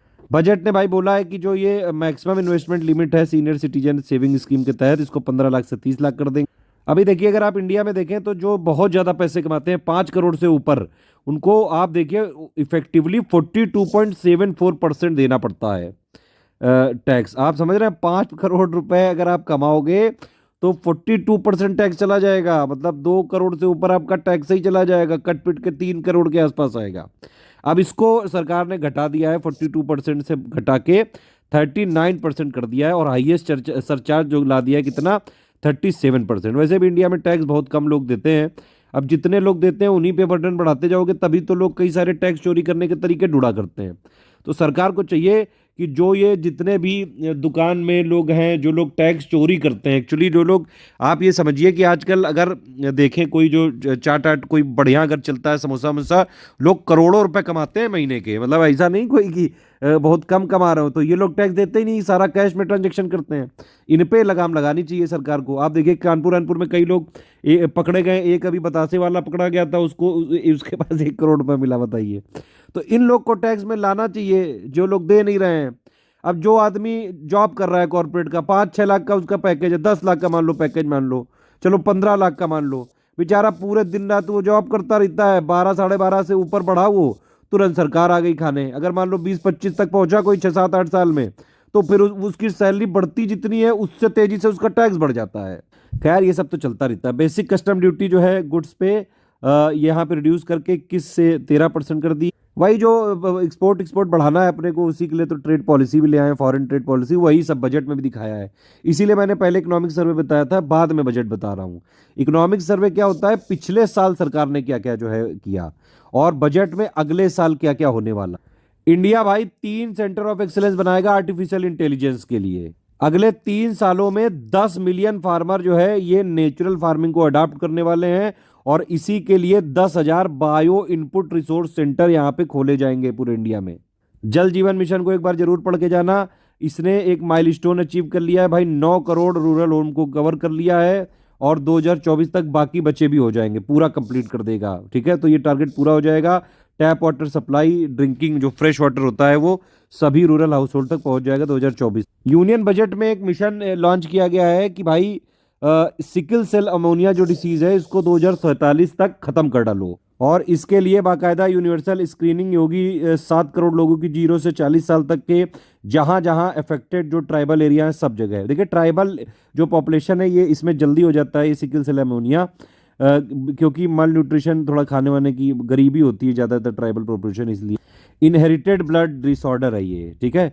सिकल सेल एनीमिया में क्या होता है कि भाई वैसे जो रेड ब्लड सेल होते हैं वो डिस्क शेप्ड होते हैं, ठीक है, और इसमें सिकल शेप्ड हो जाते हैं, क्रेसेंट टाइप हो जाते हैं। तो नॉर्मल जो आरबीसी का शेप क्या होता है, डिस्क शेप होता है, ठीक है। और ये जब सिकल सेल एनीमिया हो जाता है तो इसमें एक चांद की तरह हो जाता है वो, ठीक है, इस तरह से होता है ये। तो ये ब्लड डिसऑर्डर हो जाता है और उससे जो है ब्लड फ्लो ब्लॉक होने लगता है। ब्लड फ्लो ब्लॉक होगा तो आपको पता है कितनी सीरियस प्रॉब्लम हो सकती है, और इसका एक ही इलाज है सिर्फ कि ब्लड और बोन मैरो ट्रांसप्लांट करा लो। इसीलिए सरकार इस पे फोकस करने जा रही है, 2047 तक इसको खत्म कर डालना है। ये आप देख सकते हैं कि किस तरह से जो डेफिसिट है ये 2020-21 के बाद से लगातार गिर रहा है, ठीक है। वो सब बाकी तो हम लोग देख ही चुके हैं। ये एक इम्पॉर्टेंट क्वेश्चन हो सकता है कि भाई जो हम लोग के डेफिसिट है तो कहाँ से पैसा कहाँ से आएगा। तो largest source of financial physical deficit का क्या है भाई, मार्केट बोरोइंग नंबर 1 का सोर्स है, नंबर 2 पे है अपना स्मॉल सेविंग सिक्योरिटी। तो जो डेफिसिट है उनके लिए पैसा कहाँ से लिया जाएगा, मार्केट बोरोइंग से नंबर 1 पे, स्मॉल सिक्योरिटी जो स्मॉल सेविंग की सिक्योरिटी है ये नंबर 2 पे सोर्स है। कुछ और फैक्ट है भाई बजट के, डायरेक्ट टैक्स कितना परसेंटेज ऑफ जीएसटी है, ये नहीं कितना परसेंटेज ऑफ जीडीपी है, सॉरी ये जीएसटी नहीं जीडीपी है। तो डायरेक्ट टैक्स कितना परसेंटेज ऑफ जीडीपी है, 6%, इनडायरेक्ट टैक्स है 5.1%, ग्रॉस टैक्स जो रिसिप्ट है 11.1% ऑफ जीडीपी है। इंडिया में जो सब्सिडी अभी भी जो दी जा रही है 2023-24 में, सबसे ज़्यादा फूड को मिलती है, फिर फर्टिलाइजर, फिर पेट्रोलियम। आप देख सकते हैं ये कॉरपोरेशन टैक्स जो है ये थोड़ा ज़्यादा है, और ये वाला इनकम टैक्स है, ठीक है, जो मैंने बताया था। तो टैक्स रेवेन्यू के मामले में अगर आप देखेंगे टैक्स सबसे ज्यादा कौन सा आता है इस समय, जीएसटी नंबर 1 पे है, नंबर 2 पे कॉर्पोरेशन टैक्स है, नंबर 3 पे हमारा इनकम टैक्स है। टोटल ट्रांसफर टू स्टेट और यूनियन टेरिटरी कितना है, 10.6 लाख। ये आप देखिए थोड़ा इसमें डिटेल में, टोटल ट्रांसफर टू स्टेट और यूटी कितना है, 18.63 लाख करोड़, ठीक है। और इसमें सबसे ज्यादा जो ट्रांसफर किससे, डिवोल्यूशन से होगा, फिर स्कीम रिलेटेड होंगे और फिर फाइनेंस कमीशन ग्रांट्स होंगे। ये डायग्राम आप देख सकते हैं, सबसे ज्यादा टैक्स बजट के हिसाब से नंबर 1 पे जीएसटी, फिर कॉर्पोरेशन टैक्स और फिर इनकम टैक्स। देखिए कॉर्पोरेशन टैक्स है ज्यादा कि नहीं ज्यादा है, ठीक है। सब्सिडी सबसे ज्यादा फूड, फर्टिलाइजर, फिर petrol. Tax at percentage of GDP, तो डायरेक्ट टैक्स 6% है, इनडायरेक्ट 5.1% है, ग्रॉस टैक्स रिसिप्ट 11.1%। कुछ और इंपॉर्टेंट फैक्ट है भाई, मिनिस्ट्री ऑफ एजुकेशन को अब तक का हाईएस्ट एलोकेशन दिया गया है 11 लाख करोड़, सॉरी 1,12,000 करोड़ के आसपास। रेलवे को मिला है 2.4 लाख करोड़ के आसपास, ये अभी तक का हाईएस्ट है। डिसइन्वेस्टमेंट की क्या पोजीशन है भाई बजट के हिसाब से, देखिए डिसइन्वेस्टमेंट टारगेट 2022-23 वाला भी पूरा नहीं हुआ है, पिछली बार 65,000 करोड़ का था, और हम अभी तक टोटल मिला के कितना कर पाए हैं, 31,000 करोड़, ठीक है। तो पिछली बार का भी टारगेट नहीं पूरा हुआ है। डिसइन्वेस्टमेंट टारगेट जो 2023-24 का है ये सिर्फ है 51,000 करोड़ का। ये मिनिस्ट्री वाइज बजट एलोकेशन है, सबसे ज्यादा ये डिफेंस मिनिस्ट्री को है, फिर रोड ट्रांसपोर्ट को, फिर रेलवे को हो गया, रेलवे को अभी तक का हाईएस्ट है, और मिनिस्ट्री ऑफ एजुकेशन को भी अभी तक का हाईएस्ट है। इस तरह से है ये। तो सबसे ज्यादा किस मिनिस्ट्री को मिला है, डिफेंस मिनिस्ट्री। डिफेंस मिनिस्ट्री को कितना मिला है, 13.18% ऑफ टोटल बजट। अगर आपसे ये क्वेश्चन पूछ लिया गया कि भाई बजट के हिसाब से सबसे ज्यादा एलोकेशन किस स्कीम को दिया गया है, प्रधानमंत्री आवास योजना रूरल और अर्बन दोनों मिला के है ये, इस स्कीम को सबसे ज्यादा एलोकेशन दिया गया है। 2023-24 में कितना दिया गया है, 79,590 करोड़ रुपया, ठीक है। और ये पिछली बार से 66% बढ़ाया गया है। फिर जल जीवन मिशन को और national rural drinking water mission जो है उसको 70,000 करोड़ दिया गया है, पीएम किसान को 60,000, मनरेगा को भी 60,000 दिया गया है। मनरेगा में पिछली बार से 32% को मतलब पिछली बार जो फंड दिया गया था मनरेगा को वो दिया गया था 89,400 करोड़, उससे 32% घटा के 60,000 करोड़ दिया गया है 2023-24 में। राष्ट्रीय शिक्षा मिशन को 38,953 करोड़। ये कुछ टर्म है इकोनॉमिक सॉरी ये यूनियन बजट में कि भाई अमृत पीढ़ी किसको बोला है, यूथ को बोला है, युवा को बोला है, ठीक है। जो सबसे ज्यादा पीड़ित है उसी को अमृत पीढ़ी बोला है, ठीक है। बजट में 7 प्रायोरिटी को बोला है सप्तऋषि, ठीक है। एक गोवर्धन है, गोवर्धन का क्या मतलब है भाई कि galvanising organic bio agro resources धन, ठीक। तो ये वेस्ट टू एनर्जी के लिए है ये। और मिलेट को श्री अन्न बोला गया है, मिलेट को कर्नाटक में श्री धन्य बोलते हैं। अब देखिए ये इंपॉर्टेंट है, ये new schemes in union budget है, ये पूछ सकते हैं कि भाई किससे रिलेटेड है, तो एक बार जरा ध्यान से इसको देख लीजिए। पीएम विश्वकर्मा कौशल सम्मान है ये, पीएम विकास, ठीक है। इसमें आर्टिसन को पूरा सपोर्ट प्रोवाइड कराया जाएगा, फाइनेंशियल असिस्टेंट दिया जाएगा। जितने भी छोटे जो आर्टिसन हैं वो एक इम्पॉर्टेंट रोल प्ले करते हैं लोकल क्राफ्ट्स में, और पीएम विश्वकर्मा जो है वो इन्हीं को एम्पावर करने के लिए है, इनके प्रोडक्ट को स्केल करने के लिए, क्वालिटी बढ़ाने के लिए, रीच बढ़ाने के लिए, और प्लस उनको स्कीम के साथ जोड़ने के लिए प्रयास किए जाएंगे। तो पीएम विकास हो गया पहला। फिर दूसरा है आत्मनिर्भर हॉर्टिकल्चर क्लीन प्लांट प्रोग्राम। इसमें क्या है, 2200 करोड़ रुपए का लोकेशन किया है, अगले 7 साल तक ये चलेगा। और मेनली टारगेट क्या है, disease free quality planting material चाहिए हाई वैल्यू हॉर्टिकल्चर क्रॉप्स के लिए, ठीक है। हॉर्टिकल्चर नाम ही लिखा है तो उसी से क्लियर हो जाए। फार्मा के लिए भी भाई इनोवेटिव प्रोग्राम बहुत सारे लाए जाएंगे ताकि रिसर्च बढ़ाई जा सके, रिसर्च और इनोवेशन, तो उसके लिए फार्मा इनोवेशन प्रोग्राम। फिर प्रधानमंत्री पीवीटीजी डेवलपमेंट मिशन। प्रधानमंत्री पीवीटीजी का क्या मतलब भाई, कि जो पर्टिकुलरली वनरेबल ट्राइबल ग्रुप्स हैं उनके सोशियो इकोनॉमिक कंडीशन को इम्प्रूव करने के लिए प्रधानमंत्री पीवीटीजी डेवलपमेंट मिशन आ गया है ये। इसमें 15,000 करोड़ रुपए दिया गया है अगले 3 सालों के लिए, ताकि इन जो ट्राइब्स हैं इनकी सोशियो इकोनॉमिक डेवलपमेंट ज़्यादा से ज़्यादा हो सके। कई सारी चीज़ें यहाँ पे बेसिक फैसिलिटी जो है उनको प्रोवाइड करी जाएंगी, चाहे वो ड्रिंकिंग वाटर हो, सेफ हाउसिंग हो, हेल्थ और न्यूट्रिशन हो, रोड टेलीकॉम कनेक्टिविटी, ये सारी हो। ग्रीन क्रेडिट प्रोग्राम मतलब वही है कि भाई इसको इन्वायरमेंट प्रोटेक्शन एक्ट के तहत लॉन्च किया गया है ताकि बिहेवियरल चेंज आए हैं, ठीक है। अब सारी चीज़ें लोग ग्रीन प्रोडक्ट यूज़ करें, थोड़ा इन्वायरमेंट के लिए खुद ही कॉन्शियस हों। और ये क्या करेगी भाई, इन्वायरमेंटली जो रिस्पॉन्सिबल और सस्टेनेबल एक्शन है उनको यहाँ पे प्रमोट किया जाएगा। पीएम प्रणाम क्या है भाई, PM programme for restoration awareness nourishment amelioration of mother earth, तो प्रणाम है ये भी मतलब कुल मिला के इन्वायरमेंट फ्रेंडली ही कदम है ताकि इन्वायरमेंट इनिशिएटिव को और ज़्यादा प्रमोट किया जाए। और बेसिकली पीएम प्रणाम का क्या टारगेट है, balance use of chemical fertiliser और अल्टरनेटिव फर्टिलाइजर, ठीक है। तो फर्टिलाइजर के यूज़ को कम करने के लिए पीएम प्रणाम आया है, और अगर फर्टिलाइजर यूज़ करना ही है तो बैलेंस यूज होना चाहिए, नेचुरल फर्टिलाइजर या फिर अल्टरनेटिव फर्टिलाइजर, इसके लिए डेवलप किए जाएंगे पीएम प्रणाम के तहत। अमृत धरोहर में क्या बोला गया है भाई, वेटलैंड को यहाँ पे कंजर्व किया जाएगा, अगले 3 सालों तक ये इंप्लीमेंट किया जाएगा कार्बन स्टॉक को बढ़ाने के लिए, बायोडाइवर्सिटी को बढ़ाने के लिए, और प्लस जो लोकल कम्युनिटीज़ हैं और इको टूरिज्म, ये सब चीज़ों को यहाँ पे वेटलैंड में प्रमोट करने के लिए। महिला सम्मान बचत पत्र एक स्मॉल सेविंग स्कीम है ये, और ये 2025 तक है ये, सिर्फ ये 2 सालों के लिए है। महिलाओं के लिए या फिर बच्चियों के लिए लिया जा सकता है, फिक्स इंटरेस्ट रेट मिलेगा 7.5%। ये बजट में बाकायदा ये अच्छा सा ये बनाया भी था। तो पीएम प्रणाम में क्या होगा भाई, अल्टरनेट जो फर्टिलाइजर है उनको प्रमोट किया जाएगा, केमिकल फर्टिलाइजर को कम करने के प्रयास किए जाएंगे, ठीक है। और गोवर्धन में क्या किया जाएगा, 500 नए वेस्ट टू वेल्थ प्लांट लगाए जाएंगे, ठीक। उसके बाद जो है ग्रीन क्रेडिट प्रोग्राम, ये किसके तहत किया गया, एनवायरमेंट प्रोटेक्शन एक्ट के तहत सस्टेनेबल एक्शन को इंसेंटिवाइज किया जाएगा। मिस्टी जो इनिशिएटिव किससे रिलेटेड है, मैनग्रूव प्लांटेशन, ये कोस्ट लाइन के अलॉन्ग मैनग्रूव प्लांटेशन किया जाएगा, उससे रिलेटेड है ये मिस्टी, ठीक है। और अमृत धरोहर ये क्या है कि भाई वेटलैंड के लिए किया जाएगा, ऑप्टिमम यूज़ के लिए वेटलैंड के लिए। और भी कई सारे इन्वायरमेंट फ्रेंडली इनिशिएटिव लगाए जाएंगे, चलाए जाएंगे, मतलब 10,000 बायो इनपुट सेंटर हो गए, बैटरी एनर्जी स्टोरेज सिस्टम को प्रमोट किया जाएगा, कोस्टल शिपिंग में यहाँ पे एफिशिएंट ट्रांसपोर्टेशन को प्रमोट किया जाएगा, जो पुरानी गाड़ियाँ हैं उनको बदलना है उसके लिए फंड दिया जा रहा है। तो वही सब चीज़ें लिखी हैं यहाँ पे भाई। ग्रीन क्रेडिट प्रोग्राम क्या है, ये गवर्नमेंट का एक प्रोग्राम है, ठीक है।